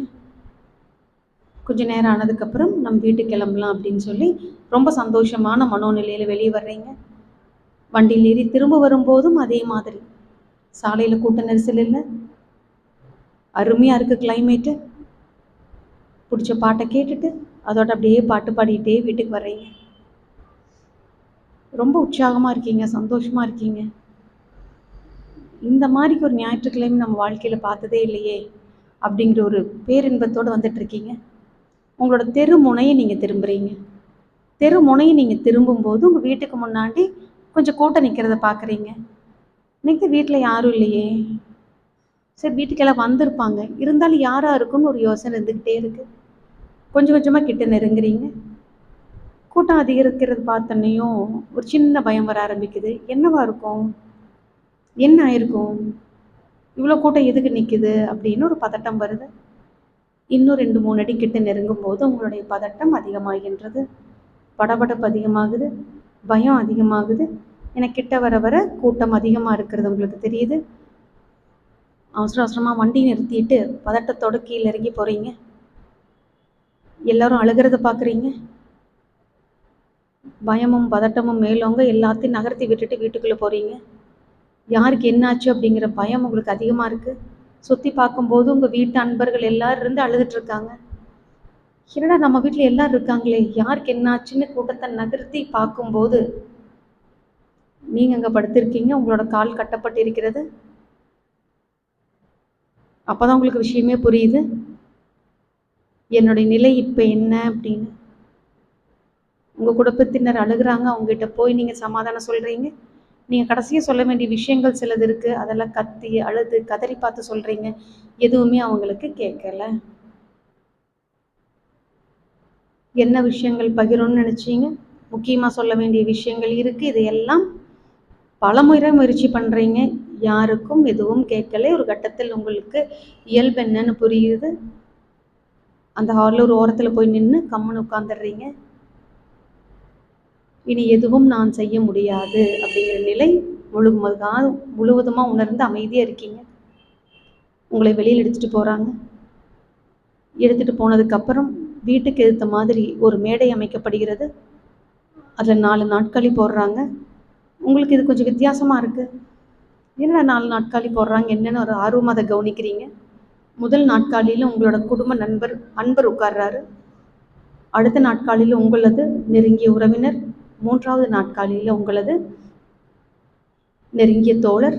4வது நாட்காலியில உங்களுக்கு சுத்தமா பிடிக்காது அல்லது அவங்களுக்கு உங்களை பிடிக்காத நபர்கள். நம்ம எவ்வளோ நல்லவங்களா இருந்தாலும் யாரோ 4 பேர்த்துக்கு நம்மளை பிடிக்காமல் இருக்கும், அல்லது நமக்கு யாரோ 2 பேர்த்து பிடிக்காம இருக்கும். அந்த நபர் 4வது சேர்ல உட்கார்ந்துருக்காரு. இப்போ ஒவ்வொருத்தரும் அவங்களுடைய அனுபவங்கள் உங்களை பற்றியதை பகிர்ந்துக்க போறாங்க அப்படின்னு சொல்லும்போது நீங்க ரொம்ப ஆர்வமாறீங்க. சரி, நம்ம கதை தான் முடிஞ்சாச்சு, நம்மளை பத்தி நம்மளுடைய குடும்ப அன்பர் என்ன சொல்றாருன்னு பொறுமையா கேட்குறீங்க. அவங்க உங்களோட நல்ல விஷயங்கள்லாம் சொல்லி ரொம்ப பெருமைப்பட்டு இந்த மாதிரிக்கு ஒருத்தனை நம்ம மிஸ் பண்ணிட்டோமேன்னு ரொம்ப வருத்தப்பட்டு அழுகுறாங்க. அடுத்து அவருடைய நெருங்கிய உறவினர். சின்ன வயசுல நாங்கள் எப்படி ஒன்றா வளர்ந்தோம், ஒன்றா விளையாடுவோம், எப்படி எல்லா லீவ்லேயும் நாங்கள் உறவினர்கள் வீட்டுக்கு போவோம், தங்குவோம், இது அத்தனை நல்ல விஷயங்களையும் ஆழ்ந்து ஆழ்ந்து சொல்லி வருத்தப்படுறார், கவலைப்படுறார். 3வது இருக்கார் தோழர். நாங்கள் எப்போ சந்தித்தோம், அவங்ககிட்ட இருந்த நல்ல விஷயங்கள் என்ன, எந்த அளவுக்கு எனக்கு ஹெல்ப் பண்ணியிருக்கா, மற்றவங்களுக்கு பண்ணியிருக்கலான்னு அவரை பற்றி பலருக்கும் தெரியாத நல்ல விஷயங்களை எல்லாம் அவரோட ஃப்ரெண்டு வந்து அங்கே சொல்கிறாங்க. இதையெல்லாம் கேட்கும்போது அவருக்கே ரொம்ப தன்னுடைய வாழ்க்கை அழகாக இருந்தது போல் தோன்றுகிறது. 4வதாக இருக்கிறார். அவர் தான் அவருக்கோ நமக்கோ பிடிக்காத ஒரு வெறுப்போடு இருக்கக்கூடிய நபர். அவர் என்ன சொல்ல போறார் அப்படின்னு நீங்கள் அப்படியே பட்டை தீட்டி கொண்டு காதை கூர்த்தீட்டி கொண்டு கேட்க தயாராக இருக்கின்றீர்கள். அவர் உங்களை பற்றி சொல்ல போறாரு. ரிலாக்ஸ், கண்களை திறந்துக்கலாம். திறந்துட்டீங்களா? இதில் எத்தனை பேர் தூங்குனீங்க? எல்லாருமே தானே தூங்கணுங்கிற மாதிரி பார்க்கக்கூடாது. எத்தனை பேர் தூங்கிட்டீங்க? தூங்கல. நீங்களே தூங்கல? தூங்கல. தூங்குனீங்கல்ல? தூங்கல. ஐயா நீங்க சத்தியமா இல்லை? ஓகே, சரி, நம்புறேன். தூங்கலீங்க, நம்புறீங்க. ஓகே, உங்களுக்கு நம்பிக்கை இருந்து எனக்கு ரொம்ப சந்தோஷம். இப்ப 4வது நம்பர் என்ன சொல்லுவார் நீங்க நினைக்கிறீங்க? நம்மளோட வாழ்க்கை மேன்மையான வாழ்க்கையாக இருந்திருந்தால், உயர்ந்த வாழ்க்கையா இருந்தால் வேற வழியே இல்லை, அவரும் நம்மளை பற்றி நல்ல வாக்கியங்கள் நாளை சொல்லியே ஆக வேண்டும். 4வது நபர் என்ன சொல்றார் அப்படிங்கிறது தான் நம்ம வாழ்க்கையில் இத்தனை நாள் என்ன கிழிச்சோம் அப்படிங்கிறது தெரியக்கூடிய நபர். ஏன்னா குடும்ப நண்பர் நம்மகிட்ட எத்தனை விஷயங்கள் தேவையில்லாது இருந்தாலும் நமக்கு பிடிச்ச விஷயங்களை எடுத்துதான் சந்தோஷப்படுவாங்க. அதே மாதிரியே நெருங்கிய உறவினர், நெருங்கிய நண்பர். ஆனா இதுல யாரோ ஒருத்தர் எனக்கு பிடிக்காதவங்க 4வது சேர்ல உட்காந்துருக்காங்க பாத்தீங்களா, அவங்க என்னை பத்தியும் வேற வழியே இல்லை 4 நல்லா பேசணும்னா, அப்ப என் வாழ்க்கையோட ஸ்டாண்டர்ட் அப்படி இருந்தா மட்டும்தான் அவன் பேசுவானே தவிர, நான் அந்த உயர்ந்த வாழ்க்கையை வாழாம அவங்ககிட்ட இருந்து ஒரு 4 நல்ல லைன் வருமா அப்படின்னா அதற்கு சாத்தியமே கிடையாது. அப்ப 4வது நபர் ஒருத்தர் இருக்கான் பாத்தீங்களா, நம்மளைய ஆகாதவன், பிடிக்காதவன், அவன் என்ன சொல்ற மாதிரி உங்க வாழ்க்கை இருக்கும்னு நினைக்கிறீங்க?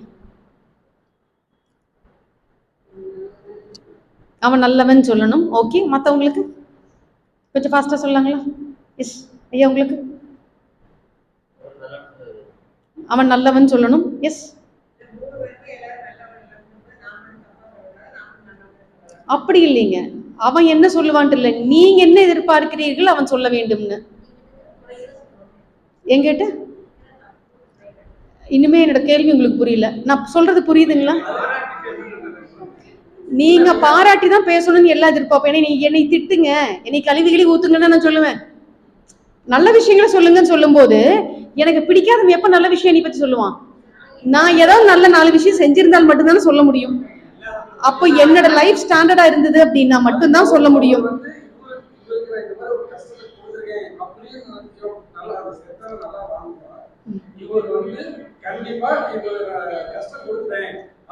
இப்ப அந்த டேஷ் யாருன்னா நம்ம தான், புரிஞ்சுக்குங்க.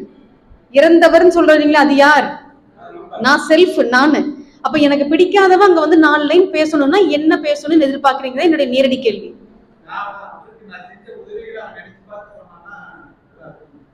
நினைச்சு பார்த்து சொல்றான். Okay, very good. அதுதான் நான் கேட்கறது.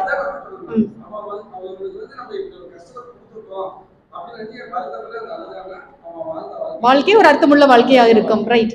அது செல்ஃப். அவன் சொல்லாதீங்க, இவன். இப்போ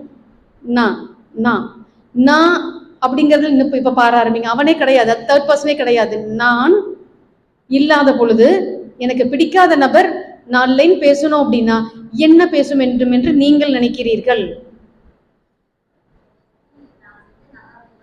நான் செஞ்ச நல்ல விஷயங்கள் சொல்லணும். அந்த நல்ல விஷயங்கள் எதுன்னு தான் கேக்குறேங்க.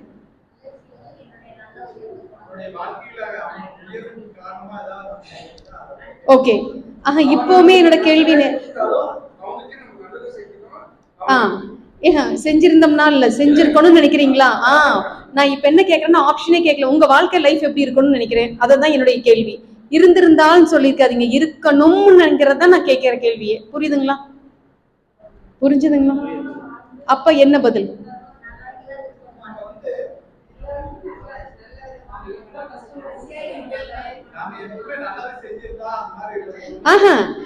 லைனை மட்டும் சொல்லுங்க, ஒரே லைன்ல சொல்லுங்க.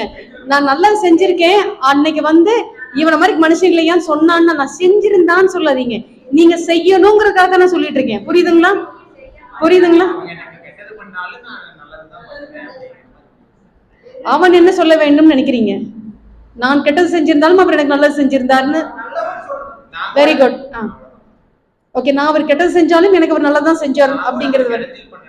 ஆனா அவர் நல்லது பண்ணார். Very good. அந்த மாதிரி கேக்குறேங்க. அந்த மாதிரி நீங்க என்ன நினைக்கிறீங்க? திருக்குறள் எனக்கு கோச்சு இதெல்லாம் வேண்டாமே வேண்டாங்க. நான் கேட்பது ஒரே லைன்ல நீங்க அவன் என்ன சொல்லணும்னு நினைக்கிறீங்க உங்களை பத்தி? அந்த அவன் டேஷ் அவங்க என்ன சொல்லணும்னு நினைக்கிறீங்க? ஐயா, அவன் சொல்றான் சொல்லாம போறான்.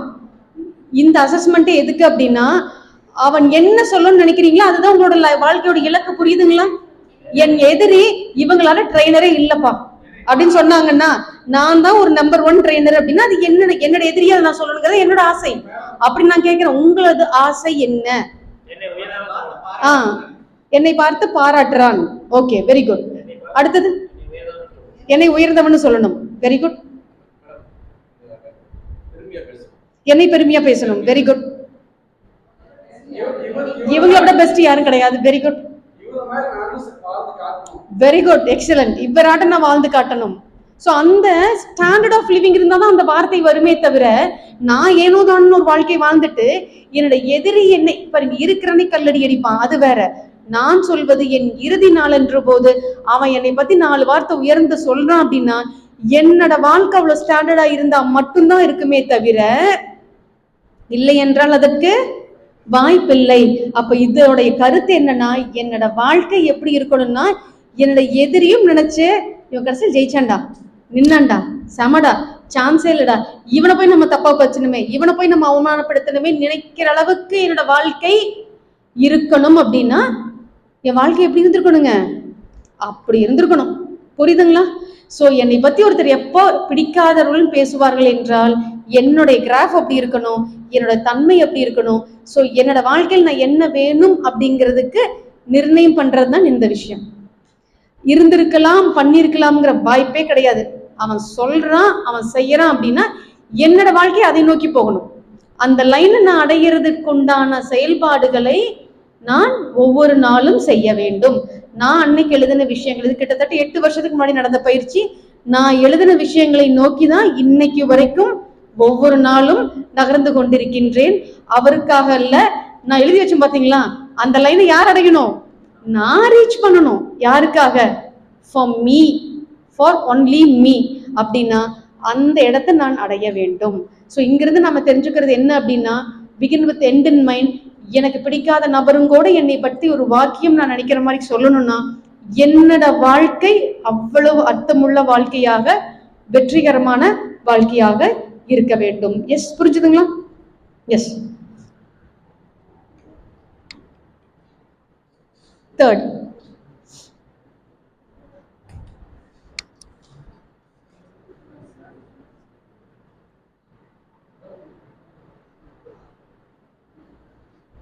ஓகே, இந்த மூன்றாவது பழக்கம் எதை சொல்ல வருகிறது?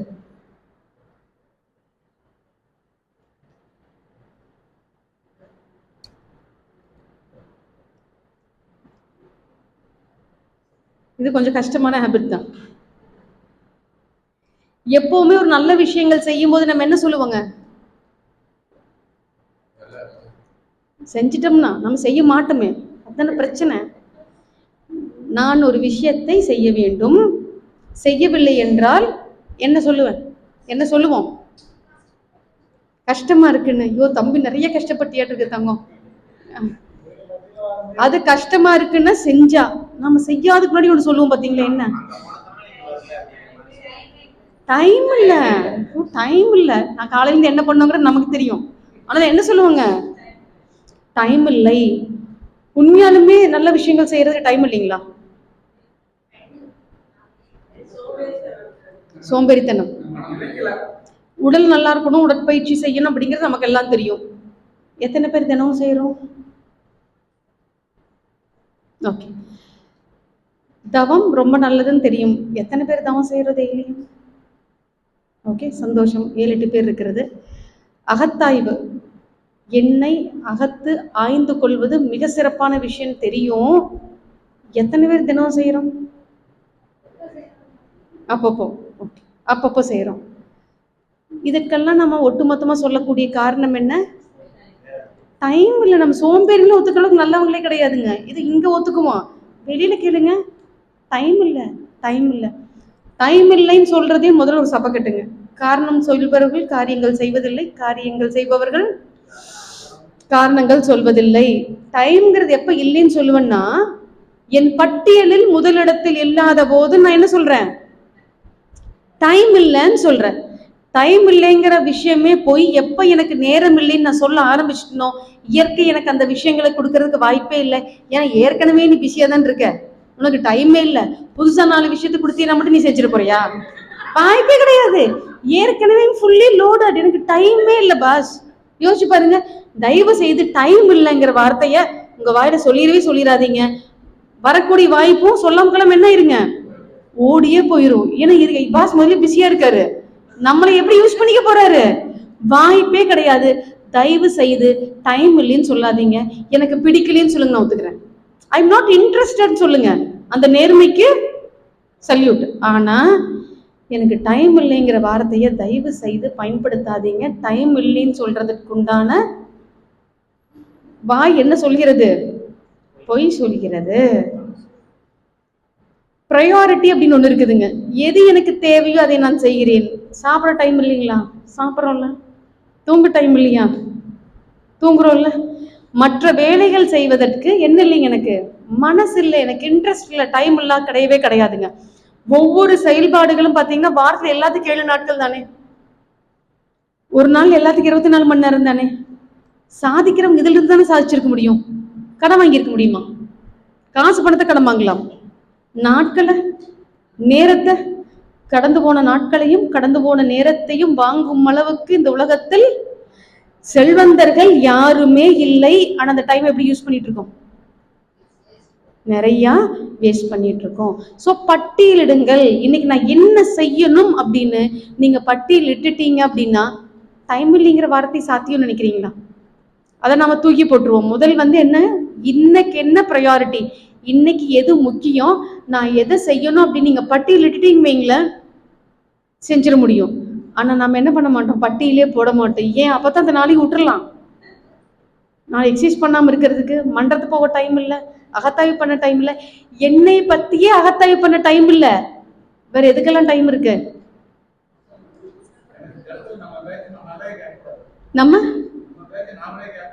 நம்ம பேச விஜயாட்ட எம் பேச நானே கேட்க மாட்டேன்டா.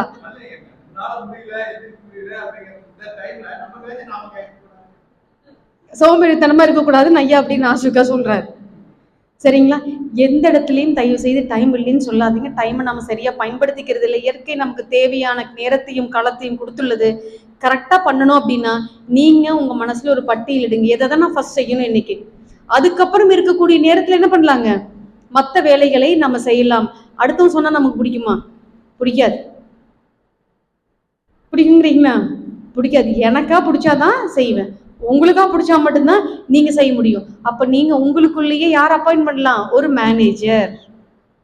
இதை நீ செய்யணும் செய்யக்கூடாது அப்படின்னு உங்களுக்குள்ளேயே ஒரு மேனேஜர் அப்பாயின்மெண்ட் பண்ணிட்டீங்கன்னா, நீங்க எக்ஸசைஸ் பண்ணணுமா, மெடிடேஷன் பண்ணணுமா, அகத்தாய்வு பண்ணணுமா, சமையல் பண்ணணுமா, வண்டி துடைக்கணுமா, எல்லா விஷயத்தையும் யார் உள்ள ரிமைண்ட் பண்ணிட்டே இருப்பாங்க? உள்ள இருக்கக்கூடிய மேனேஜர் ரிமைண்ட் பண்ணுவாரு. ஸோ உங்களுக்கு யாருக்கும் அடுத்தவங்க சொன்னா பிடிக்காது, எனக்கும் அப்படித்தான்.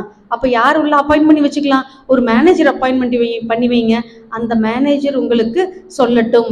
அந்த மேனேஜர் யாருங்க? உங்களுடைய மனசாட்சி தான், கான்சியஸ் தான். சரிங்களா? உங்களோட மனம் தான் உங்களுடைய மேனேஜராக இருக்க வேண்டும். ஸோ டைம் இல்லைன்னு சொல்லாதீங்க. ஏன்னா நமக்கு இருக்கக்கூடிய நாட்கள் எவ்வளோ நாள் வாழ்றங்கிறது முக்கியம் இல்லை, நான் எப்படி வாழ்ந்தேன், the quality of my life, என்னுடைய வாழ்நாட்களோடைய குவாலிட்டி தரம் எப்படி இருந்தது அப்படிங்கிறது தான் ரொம்ப ரொம்ப முக்கியம். சில பேர் மல்டி டாஸ்கிங் செய்வோம், ஒரே டைம்ல 4 வேலை செய்வோம். பிரபஞ்சத்திலே பார்த்தீங்கன்னா இந்த மல்டி டாஸ்கிங் செய்யக்கூடிய திறன் யாருக்கு இருக்குன்னா 2% தான் இருக்கு. ஆனால் நம்ம என்ன நினைச்சுக்கிறோம் அப்படின்னம்னா, பொதுவாகவே பெண்களை சொல்லி ஏற்றி விட்டுருவாங்க. என்ன சொல்லி ஏற்றி விட்டுருவீங்க? வேலை வாங்குறதுக்காக. எல்லாம் டெக்னிக் தான். அதையும் நம்பி நம்ம என்ன பண்ணிட்டு இருக்கோங்க, செஞ்சுட்டு இருக்கோம். என்ன சொல்லி ஏற்றி விட்டுருவாங்க? என்ன 10 ஆளுக்கு ஐயா கொஞ்சம் தூவல் எச்சாவே போட்டுருவாராட்டிருக்க. ஓகேங்களா? நீ 10 ஆளுக்கு சமம். என்ன சொல்லிடுவோம்னா, நீ 4 வேலைகள் ஒட்டுக்கா செஞ்சிருவேன் அப்படின்னு சொல்லிடுவோம். நம்மள என்ன நினைக்கிறாங்க, லேடிஸ்னா காலையில் ஸ்கூலுக்கு ஆரம்பிக்கிறப்ப என்ன பண்ணிடுவாங்க, 4 வேலையும் அட் அ டைம்ல மாற்றி மாற்றி செய்வோம் அப்படின்னு. ஸோ இதே கொண்டு வந்து நம்ம எல்லா இடத்துலையும் அப்ளை பண்ணும்போது நீங்கள் ஒரு விஷயத்தில் நீங்கள் 100% கான்சென்ட்ரேட் பண்ணீங்கன்னா அதோடைய அவுட்புட்னு சொல்லுவாங்க இல்லையா, ரிசல்ட், அது வேற விதம். 4 விஷயத்த நான் வச்சிருக்கேன், 4ஐயும் நான் செஞ்சுட்டு இருக்கேன் அப்படின்னா என்னோட திறன் ஒவ்வொன்றிலையும் எவ்வளவு தூரம் பாருங்க, 70% தான் செயல்படும். நான் எவ்வளோ பெரிய அறிவாளியா இருக்கலாம், எவ்வளோ பெரிய புத்திசாலியா இருக்கலாம், ஆனா 4 வேலையும் 2 வேலையும் இழுத்து போட்டு செய்யும் போது 100% அவுட்கம் வருதா அப்படின்னா வருவதற்குண்டான வாய்ப்பு கிடையவே கிடையாது. Do one thing at a time. ஒரு செயல்பாட்டை ஒரு நேரம் ஒன்றை மட்டும் செய்யுங்க. செஞ்சீங்கன்னா மட்டும்தான் என்ன கிடைக்குங்க, உங்களுடைய அறிவு, ஆற்றல், திறன் அதுல பிரதிபலிக்கும். நாளை எடுத்து போட்டு செஞ்சீங்க அப்படின்னா செஞ்சிருப்பீங்க கண்டிப்பா. ஆனா உங்களுடைய திறனுக்கு உண்டான வெளிப்பாடா இருக்குமா, ரிசல்ட்டா இருக்குமானா வாய்ப்பு இல்லை. உங்களுடைய 70%, 80% தான் அங்க நிற்கும். ஒவ்வொன்றா பொறுமையா செய்யுது. எல்லாமே நம்ம வேலை தான், நாம தான் செய்ய போறோம். எல்லாத்தையும் செஞ்சு போட்டு என்ன பண்ண போற, சாப்பிட்டு தூங்க போற. வேற எது மேலே என்னங்க பண்றோம்? மீறி போனா கல்யாணத்துக்கு போய் உட்காந்துருப்போம். அதுக்கு மீறி போனா என்ன போய் உட்காந்துருப்போம், சீரியல் பார்த்துட்டு உட்காந்துருப்போம், மொபைல் பார்த்துட்டு உட்காந்துருப்போம், எவனுக்கோ லைக் போட்டுட்டு இருப்போம். நம்ம பொழப்பிங்க அந்த இடத்துல போயிட்டு இருக்கோம். சரிங்களா? அதனால ஒரு விஷயத்த நல்லா புரிஞ்சுக்குங்க, மல்டி டாஸ்கிங் எல்லாம் பண்ணாதீங்க. ஒவ்வொரு விஷயமே எடுத்து எடுத்து பண்ணுங்க. ஒரே விஷயம்னு ஒரு புக் இருக்கு, புக் வாசிக்கிற பழக்கம் இருக்கிறவங்க அந்த புத்தகத்தை வாங்கி படிச்சு பாருங்க. அந்த ஒரே விஷயத்த நாம திரும்ப திரும்ப செய்யும் போது அந்த விஷயத்துல மாஸ்டர் பீஸ் ஆகும். உன்னை அடிச்சுக்கிறதுக்கு யாருமே இல்லைன்னாவும். அது எப்ப அப்படின்னா ஒரு வேலையை நம்ம திரும்ப திரும்ப செய்யும் போது, அதை மட்டும் தனியாக செய்யும் போது. மல்டி டாஸ்கிங் பண்றவங்க இருப்பாங்க, அதை பார்த்து நம்ம ஏமாந்துடக்கூடாது, அவங்களுக்கு அந்த திறன் இருக்கு. அப்ப நமக்கு இருக்கான்னு கேட்டா 80% தான் இருக்குங்கிறது உண்மை. இதை நம்ம புரிஞ்சுக்கிட்டு do one thing at a time. ஒரு விஷயத்தை எடுங்க, அதை முடிச்சுட்டு அடுத்த விஷயத்துக்கு போங்க. தயவு செய்து மல்டி டாஸ்கிங் பண்ணாதீங்க. ஏன்னா உங்களோட ஒவ்வொரு வேலையிலும் 100% வெளியே வரணும் உங்களோட அவுட்புட். அப்படி இருக்கும்போது இந்த விஷயத்த மைண்ட்ல வச்சுக்கோங்க. ஃபர்ஸ்ட் பட்டியலிடுங்க. நாளைக்கு நான் செய்யக்கூடிய வேலையில முக்கியமான விஷயம் என்னன்னு லிஸ்ட் பண்ணிட்டீங்கன்னா முக்கியமான விஷயம் மிஸ் ஆகிறதுக்கு உண்டான வாய்ப்பே இல்லை. இது புரிஞ்சுதுங்களா? அடுத்தது போலாங்களா?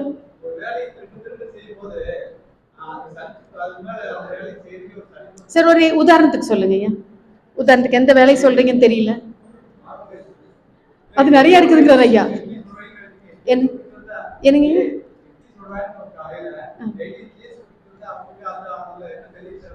ஐயா? இட்லியே சுட சொல்ல பெண்கள் அப்படிலாம் தப்பா புரிஞ்சுக்கிட்டீங்களா? சமையல் செஞ்சீங்கன்னா தாய்மார்களே சமையலை மட்டும் செய்யுங்க. நீங்க காரம் தொடச்சிங்கன்னா தயவு செய்து காரம் மட்டும் தொடைங்கன்னு சொன்னேன். சமையல் வந்து இட்லியே சுடுங்கன்னு சொல்ல. இட்லி சுடுங்க, சப்பாத்தி சுடுங்க, உப்புமா சுடுங்க, பணியாரம் சுடுங்க, பூரி சுடுங்க, எத்தனை இருக்கு மாத்தி மாத்தி சுடுங்க. புரியுதுங்களா? ஆனா அந்த சமையல் வேலையில மட்டும் கவனத்தை செலுத்துங்க. ஆனா கார் துடைக்கிறதுக்கு போர் அடிக்குன்னு சொல்லுவீங்க, காரை மாத்த முடியாது. சத்தியமா என்னாலேதான் முடியாது. அதாவது ஏதோ ஒரு கார் 2 கார் இருக்கும், நாம அந்த 2 காரை மாத்தி மாத்தி தொடச்சிட்டு இருக்கலாம்.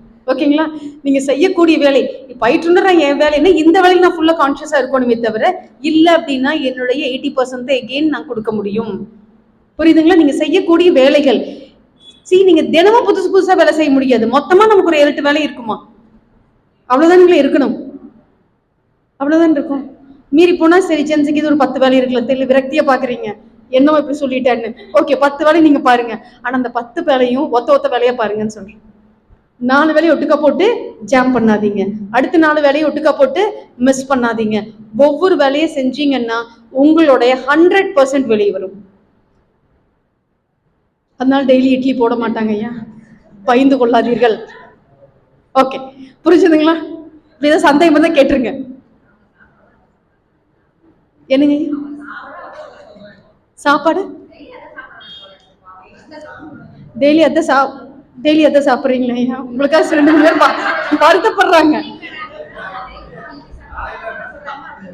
என்னங்க ஐயா நீங்க சாப்பிடுற சொல்றீங்க, நீங்க சமையல் எத்தனை நேரம் சொன்னீங்க சார்? அது வந்து குடும்ப பிரச்சனை, வெளியில வச்சு தீர்த்துக்கலாம்.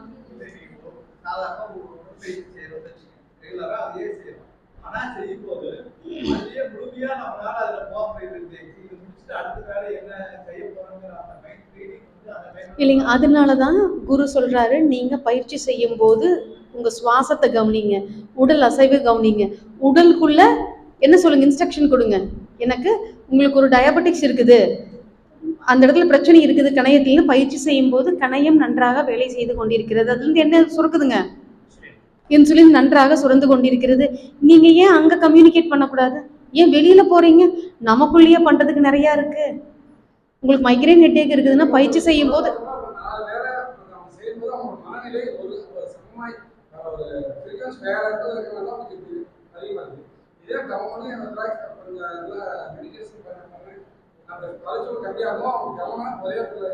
இல்ல, அது வந்து நீங்க மெடிடேஷன் பண்ணும்போது, நான் சொல்றது ஒவ்வொரு இடத்துலயுமே ஒவ்வொரு செயல்பாடுகள் பண்ணும் போதுமே அந்த செயல்பாடு நீங்க போக்கஸ் பண்ணுங்க.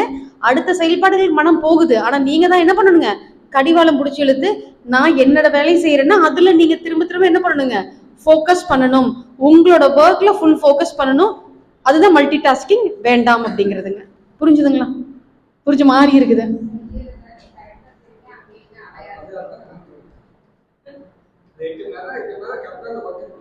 எஸ், ஒர்க்க முடிக்கணும், ஒன்னொன்னா முடிக்கணும். இல்லைங்க, மல்டி டாஸ்கிங் பண்றவங்க நிறைய இருப்பாங்க. டேபிள் 2 வச்சிருவாங்க, 2யுமே பார்த்து பண்ணிட்டு இருப்பாங்க. அடுத்தது 4வது என்னன்னு பாருங்க, வின்-வின்.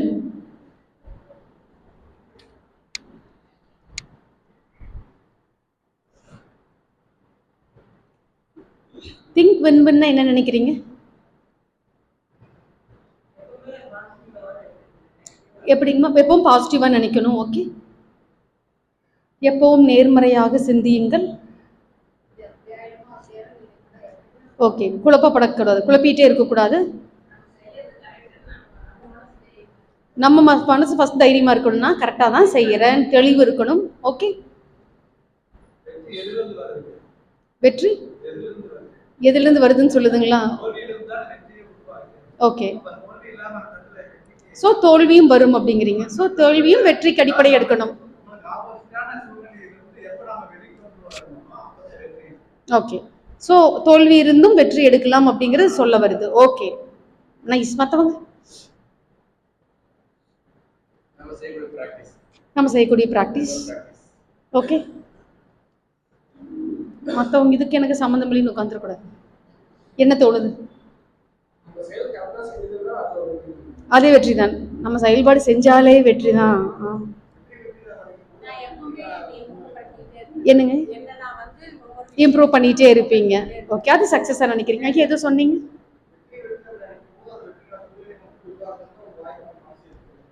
ஓகே, ஸோ இந்த திங்க் வின் வின் என்ன சொல்லுது அப்படின்னா, இங்க நீயும் ஜெயிக்கணும், நானும் ஜெயிக்கணும். சரிங்களா? வெற்றி என்பது தனிநபரை சார்ந்ததுங்களா? வாய்ப்பே இல்லைங்க. தனிநபர் தனியாக வெற்றி அடைவது சாத்தியமா? வாய்ப்பே கிடையாது. வெற்றி என்பது 2 பேர்த்தையும் சார்ந்தது தான். சரி, இப்போ நான் ஒரு கிளாஸ் எடுக்கிறேன், எனக்கு எப்போ வெற்றி கிடைக்கும்? நீங்க அண்டர்ஸ்டாண்ட் பண்ணிக்கிறீங்க, இதெல்லாம் எனக்கு தேவை, இதெல்லாம் நான் ஃபாலோ பண்றேன், நீங்க நல்லா இன்ட்ராக்ட் பண்றீங்க, அப்பதான் பயிற்றுனராகவோ மனவளக்கலை ஆசிரியராகவோ எனக்கு வெற்றி. உங்களுக்கு எப்போ வெற்றி கிடைக்கும்? வரக்கூடிய ஆசிரியர் சொல்லணும், புரியுற மாதிரி சொல்லணும், இந்த மாதிரி ஒரு சில கிரைட்டீரியா உங்களுக்கு இருக்கும். அதெல்லாம் கடந்து சென்றால் தான் யாருக்கு வெற்றிங்க? உங்களுக்கு வெற்றி. இது 2 நடந்தாதான் யாருக்கு வெற்றி? குருக்கு இல்ல, யாருக்கு? ஏன் இந்த வகுப்பு ஏற்பாடு பண்ண கோஆர்டினேட்டர், மேனேஜ்மெண்ட், நிர்வாகம் சொல்லாங்களா, நிர்வாகத்துக்கு வெற்றி. அப்போ நிர்வாகம் மட்டும் தனியா வெற்றி அடைய முடியுமா? பயிற்றுனரை நான் மட்டும் தனியா வெற்றி அடைய முடியுமா? நீங்க பயிற்சியாளர்கள் தனியா வெற்றி அடைய முடியுமா? முடியாது. வெற்றி என்பது இங்க நீங்களும் ஜெயிக்கணும், நானும் ஜெயிக்கணும். எங்கெங்க ஒரு வியாபாரம் நடக்கல அப்படின்னா, நான் மட்டும் ஜெயிக்கணும்னு நினைக்கிறப்ப வியாபாரம் நடக்கவில்லை. எங்கெங்கெல்லாம் வியாபாரம் நடக்குது அப்படின்னா அவங்க எதுக்கு தயாராறாங்க? ஒரு ரேட்டை அடிச்சு பேசும்போது ஒரு பள்ளியில வச்சு காம்ப்ரமைஸ் ஆகிறதுக்கு தயாராகும் போதுதான் ஒரு பொருள் என்ன பண்ண ஆகுதுங்க, விற்பனை ஆகின்றது. ஒரு மொபைல் வாங்கணும்னு நினைக்கிறீங்க, நீங்க 40,000 ரூபாய் பட்ஜெட் போடுறீங்க, கடையில போய் பாக்குறீங்க, உங்களுக்கு பிடிச்ச மாடல் எதில் இருக்குதுங்க, 50,000 இருக்குது. அவன் கடைசியில் டிஸ்கவுண்ட்ல 5,000 கொடுக்குறான், 45,000 ரூபாய். ஸோ 45,000 ரூபாய்க்கு நம்ம விட்டுருவோமா? அப்போவுமே நம்ம ஏமாந்துருவோம்ட்டு என்ன பண்றோம், இன்னொரு 500,000 இழுபறியிலேயே இருப்போம். சரி, கடைசியில 44,000 ரூபாங்கிறான். அங்க வந்து விலை படிஞ்சு வியாபாரம் நடந்தால் 2 பேத்துக்குமே வெற்றி. இங்க கடைக்காரரும் ஜெயிச்சா, கஸ்டமரும் ஜெயிச்சா, வாங்குறோம். ஆனா வியாபாரம் நடக்கல அப்படின்னா 2 பேத்துக்குமே அந்த மொமெண்ட் ஆஃப் ஃபெயிலியர் தாங்க. ஸோ வின் வின் என்னங்கிறது இங்க நீயும் ஜெயிக்கணும், நானும் ஜெயிக்கணும். கணவன் மனைவினால் அப்படிதான், நம்ம வேலை செய்யக்கூடிய இடமா இருந்தாலும் அப்படித்தான். எல்லா இடத்திலையுமே வெற்றி என்பது இருபாலார் சாய்ந்தது. ஆனா நம்ம ஃபேமிலியில் என்ன நினைக்கிறோங்க, நான் கடைசியா சொல்லிட்டேன்னா அங்கதான் நம்ம என்ன மாதிரி நினைக்கிறோம், ஜெயிச்ச மாதிரி நினைக்கிறோமா இல்லைங்களா? நான் சொன்னது நடந்தால் மட்டும்தான் எனக்கு வெற்றி. சில சமயத்துல அமைதியும் வெற்றி தான். யோசிச்சிருக்கீங்களா? நிறைய இடத்துல வீட்டை பொறுத்தவரை அமைதியா இருந்தால் வெற்றி. ஏன்னா இந்த திங்க் வின் வின் வரும்போது எனக்கு ரொம்ப பிடிச்ச ஒரு சின்ன இன்சிடென்ட். இது பல வருஷத்துக்கு முன்னாடி ஒரு இன்டர்வியூல பார்த்தது. மைட் பி உங்களுக்கு ரொம்ப பரிச்சயமா இருக்கலாம். டைரக்டர் செல்வமணி இருக்காரு இல்லைங்களா? அவர் வந்து பாத்தீங்க அப்படின்னா, அவரும் ரோஜாவும் ஒரு 15 வருஷம் காதல் பண்ணி திருமணம் செய்யறாங்க, நடிகை ரோஜாவும். அப்பா வந்து ஒரு இன்டர்வியூல கேட்கறாங்க, 15 வருஷம் காதலிச்சு கல்யாணம் பண்ணிட்டீங்க, உங்களுடைய கல்யாண அனுபவங்கள் எப்படி இருக்குன்னு. அப்போ அவர் சொல்றாரு, எங்களுக்கு 15 வருஷம் நாங்க காதலர்களா இருந்த போது அடிக்கடி சண்டை வரும், பிரச்சனை வரும். ஆனா அதையெல்லாம் சீக்கிரம் மறந்துட்டு சரி பண்ணிட்டு திரும்ப ஒரே ட்ராக்ல போக ஆரம்பிப்போம். ஆனா இந்த 6 மாசம் எப்படி இருக்குங்க? ஐயா ஒரே சந்தோஷம், நீ ரோஜாவியா கல்யாணம் பண்ண. ஓகே, எப்படி இருக்குங்க? அடிக்கடி சண்டை வருது அப்படின்னு சொல்றாரு. அப்போ டைரக்டருங்க, அவர் வந்து ஒரு 20-25 வருஷத்துக்கு முன்னாடி ரொம்ப ஃபேமஸா இருந்த ஒரு டைரக்டருங்க, செல்வன்யா. அம்மா அக்காக்கு எல்லாம் தெரிஞ்சிருக்கு. ஸோ அப்போ அவங்க என்ன சொல்றாரு அப்படின்னா, இந்த 6 மாசத்துல நான் கத்துக்கிட்டது என்ன அப்படின்னா, வாழ்க்கையில ஜெயிக்கணும்னு எங்க தோக்கணும்? வீட்டில் தோக்கணும். ஸோ வீட்டில் தோக்கிறதுக்கு நான் தயாராகி விட்டேன் அப்படிங்கிறார். ஒரு சக்சஸ்ஃபுல்லான டைரக்டர் எவ்வளோ அழகா ஒரு பாடத்தை கொடுக்கிறார். நீ பொண்டாட்டி அடைக்க வச்சு பொண்டாட்டியில் சண்டை போடுற, அங்க மாத்தோம்னு நினைக்கிற, திருத்தோம்னு நினைக்கிறேன்னு, இதெல்லாம் நடக்கிற காரியம் நினைக்கிறீங்களா? நடக்க நினைக்கிறீங்களா? நடக்கிற மாதிரி நீங்களும் நடிப்பீங்க, நாங்களும் நடிப்போம். மாறுவோம் நினைக்கிறீங்க? கண்டிப்பா விட்டுருவோமா?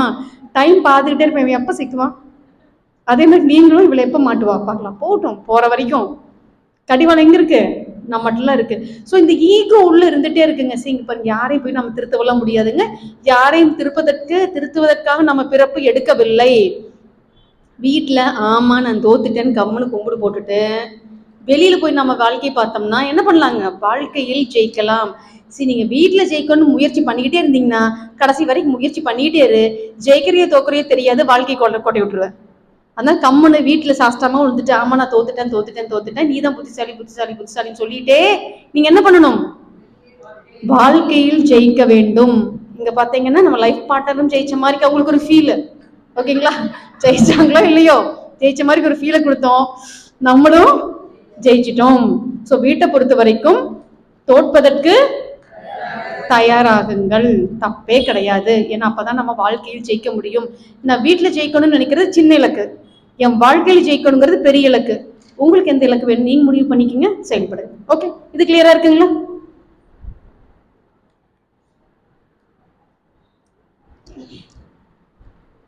Seek first to understand than to be understood. அப்படி தமிழ்ல வாக்கியத்தை பாருங்க. நம்மை புரிந்து கொள்ளவில்லை என்பதை விட அவர்களை நாம் புரிந்து கொள்ள வேண்டும். எதுங்க சார்? அது தோத்துட்டோம். நம்ம 4வது பழக்கத்துல என்ன பண்ணிட்டோங்க? சரண்டர் ஆயிட்டோம். அப்ப 5வது என்னவா இருக்கலாம்? சார் ஒரு லெசன் நல்லா எடுத்துட்டாரு, வீட்டுல போறோம் தோக்க போறோம். ஸோ சார் ஜெயிக்க போறான்னு இருந்த வாழ்க்கையில இதோடைய பழக்கம் என்ன நினைக்கிறீங்க? நம்ம நிறைய இடத்துல ஒரு டிசப்பாயிண்ட் ஆகிறோம் இல்லைங்களா? ஓகே, அவங்க இவ்வளவுதான் இப்படித்தான் தெரிஞ்சுக்கிட்டால் அடுத்தது வேற ஏதாவது? இந்த வாக்கியம் என்ன சொல்ல வருகிறது? என்னமோ சொல்லட்டுமோன்னு விடக்கூடாது. என்ன சொல்ல வருதுன்னு நீங்க நினைக்கிறீங்க?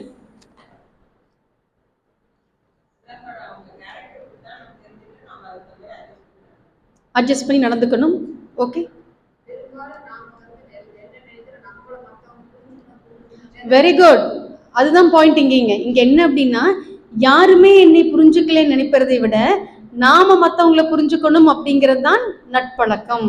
ஸோ யாரும் என்னை அண்டர்ஸ்டாண்ட் பண்ணிக்கல அப்படிங்கிறத விட நான் மற்றவங்களை என்ன பண்ணிடுறேங்க? அண்டர்ஸ்டாண்ட் பண்ணிக்கிறேன். ஸோ ஒவ்வொருத்தரோட வாழ்க்கையும் ஒவ்வொரு விதமா இருக்குங்க. பிறந்தது வளர்ந்தது எல்லாமே வெவ்வேறு விதமா இருக்கும். நீங்க என்ன ஒரு சேலஞ்சான லைஃப் லீட் பண்றீங்க, ஒரு சிரமமான லைஃப் லீட் பண்றீங்கன்னு யாருக்கு தெரியுங்க? உங்களுக்கு மட்டுமே தெரியும். அந்த மாதிரி ஒவ்வொருத்தரோட வாழ்க்கையிலும் அவங்களோட லைஃப் எவ்வளோ ஹார்ட், எவ்வளோ சேலஞ்ச், எவ்வளோ டாஸ்க் இருக்குதுன்னு அவங்களுக்கு மட்டுமே தெரியும். அதனால நம்மளை புரிஞ்சுக்கலையே ஆதங்கப்படுவதை விட அவங்க சூழ்நிலைக்கு அவங்களுக்கு அவ்வளோதான் யோசிக்க தெரியும். அவங்களோட பழக்கத்திற்கு அவங்க அப்படிதானே நினைக்க முடியும் அப்படின்னு மற்றவங்களை புரிஞ்சுக்கிட்டோம் அப்படின்னம்னா நமக்கு வாழ்க்கை ஈஸியா இருக்கும். எல்லா இடத்துலையும் தராசை வச்சு ஒருத்தர் அளந்து நம்ம பார்த்துட்டு இருக்கவே வேண்டியது இல்லைங்க. அவங்களோட தன்மை இதுதான் ஏத்துக்கிட்டு ஈஸியா கடந்து போவது. தன்மையை புரிஞ்சுக்கிட்டு குத்தி காமிப்பதோ அது அல்ல. அவங்களுடைய சூழ்நிலை இப்படியாதான் இருக்கும் என்று புரிந்து கொண்டு சில சமயம் நகர்ந்து கொள்வது. புரியுதுங்களா? ஸோ எந்த இடத்துல ஒரு கான்ட்ரவர்சி வருது, எந்த இடத்துல நமக்கு உடன்பாடு இல்லை அப்படிங்கும்போது அவர்கள் சூழ்நிலைகளை புரிஞ்சுக்கலாம், கூட பயணிக்கலாம், இல்லைன்னா புரிஞ்சுக்கிட்டு அமைதியா ஒதுங்கிக்கலாம். புரிஞ்சுதுங்களா? அது ஒரு இடத்துல இருந்து நீங்க தர்க்கம் பண்ணித்தான் ஆக வேண்டிய அவசியம் கிடையாது. சட்டை பிடிச்சி உங்களுடைய நியாயத்தை சொல்லித்தான் ஆகணுங்கிற அவசியம் கிடையாதுங்க. பல இடத்தில் இது ஃபேமிலி ஆகட்டும், நம்ம செய்யற ஒர்க் ஏரியா ஆகட்டுங்க, நம்ம செய்யக்கூடிய ஆன்மீகம் ஆகட்டும், சர்வீஸ் ஆகட்டும், எல்லா இடத்துலையுமே சூழ்நிலைகளை நம்ம புரிஞ்சுக்கிறதுக்கு தயாராக வேண்டும். மனிதர்களை மட்டுமல்லங்க, சிச்சுவேஷன்ஸையும் சூழ்நிலைகளையும். ஆனா நம்ம பெரும்பாலும் என்ன நம்ம நினைக்கிறோம்? என்னை புரிஞ்சுக்கல. ஸோ சூழ்நிலையும் மனிதர்களும் வர்த் அப்படின்னு தெரிஞ்சா நாம யாரை புரிஞ்சுக்கணுங்க? அவங்கள புரிஞ்சுக்கணும். நம்மளை நம்ம புரிஞ்சுக்கிட்டோமாங்கிறது கேள்விக்குறிதான். நம்ம புரிஞ்சுக்கிட்டோமா? நம்மளையே குழப்பமா தான் இருக்கு. நம்மளை நம்ம இன்னும் ஃபுல்லா புரிஞ்சுக்கல. ஸோ மனிதர்களும் சூழ்நிலையும் முக்கியம்னா நீங்க என்ன பண்ணலாம்? அவர்களை புரிந்து கொள்ளுங்கள்.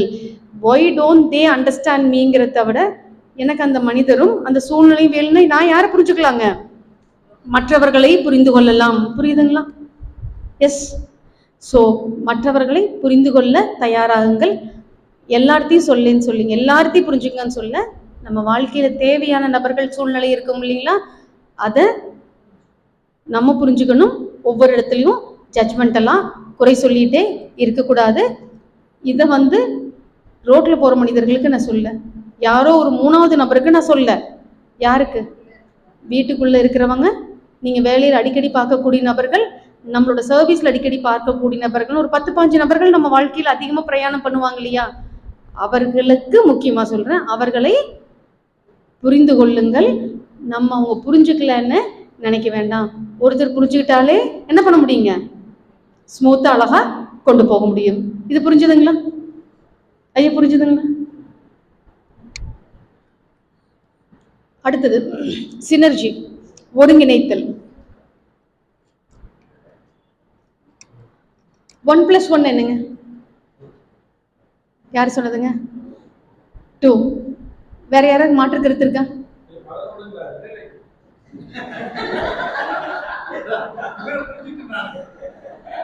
தம்பி பிரில்லியண்டா இருக்க, சான்ஸே இல்ல. லைஃப்ல 3.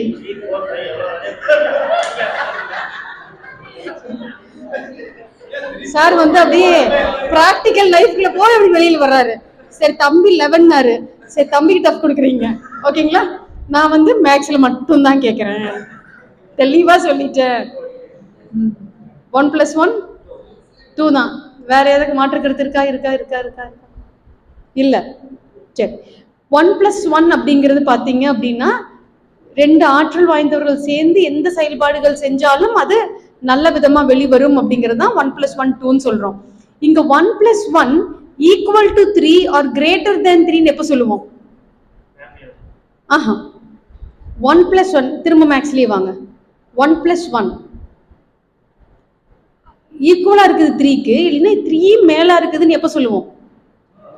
அப்ப இந்த 2 1 ரொம்ப பவர்ஃபுல்லா இருந்தால், புரியுதுங்களா? ஸோ இது என்ன அப்படின்னா, குழு இயக்கத்தை குறிக்கின்றது, டீம் ஒர்க்கை. இப்ப 4 பேர் சேர்ந்து ஒரு வேலை செய்யும் போது அந்த 4 பேர்த்துடைய திறன்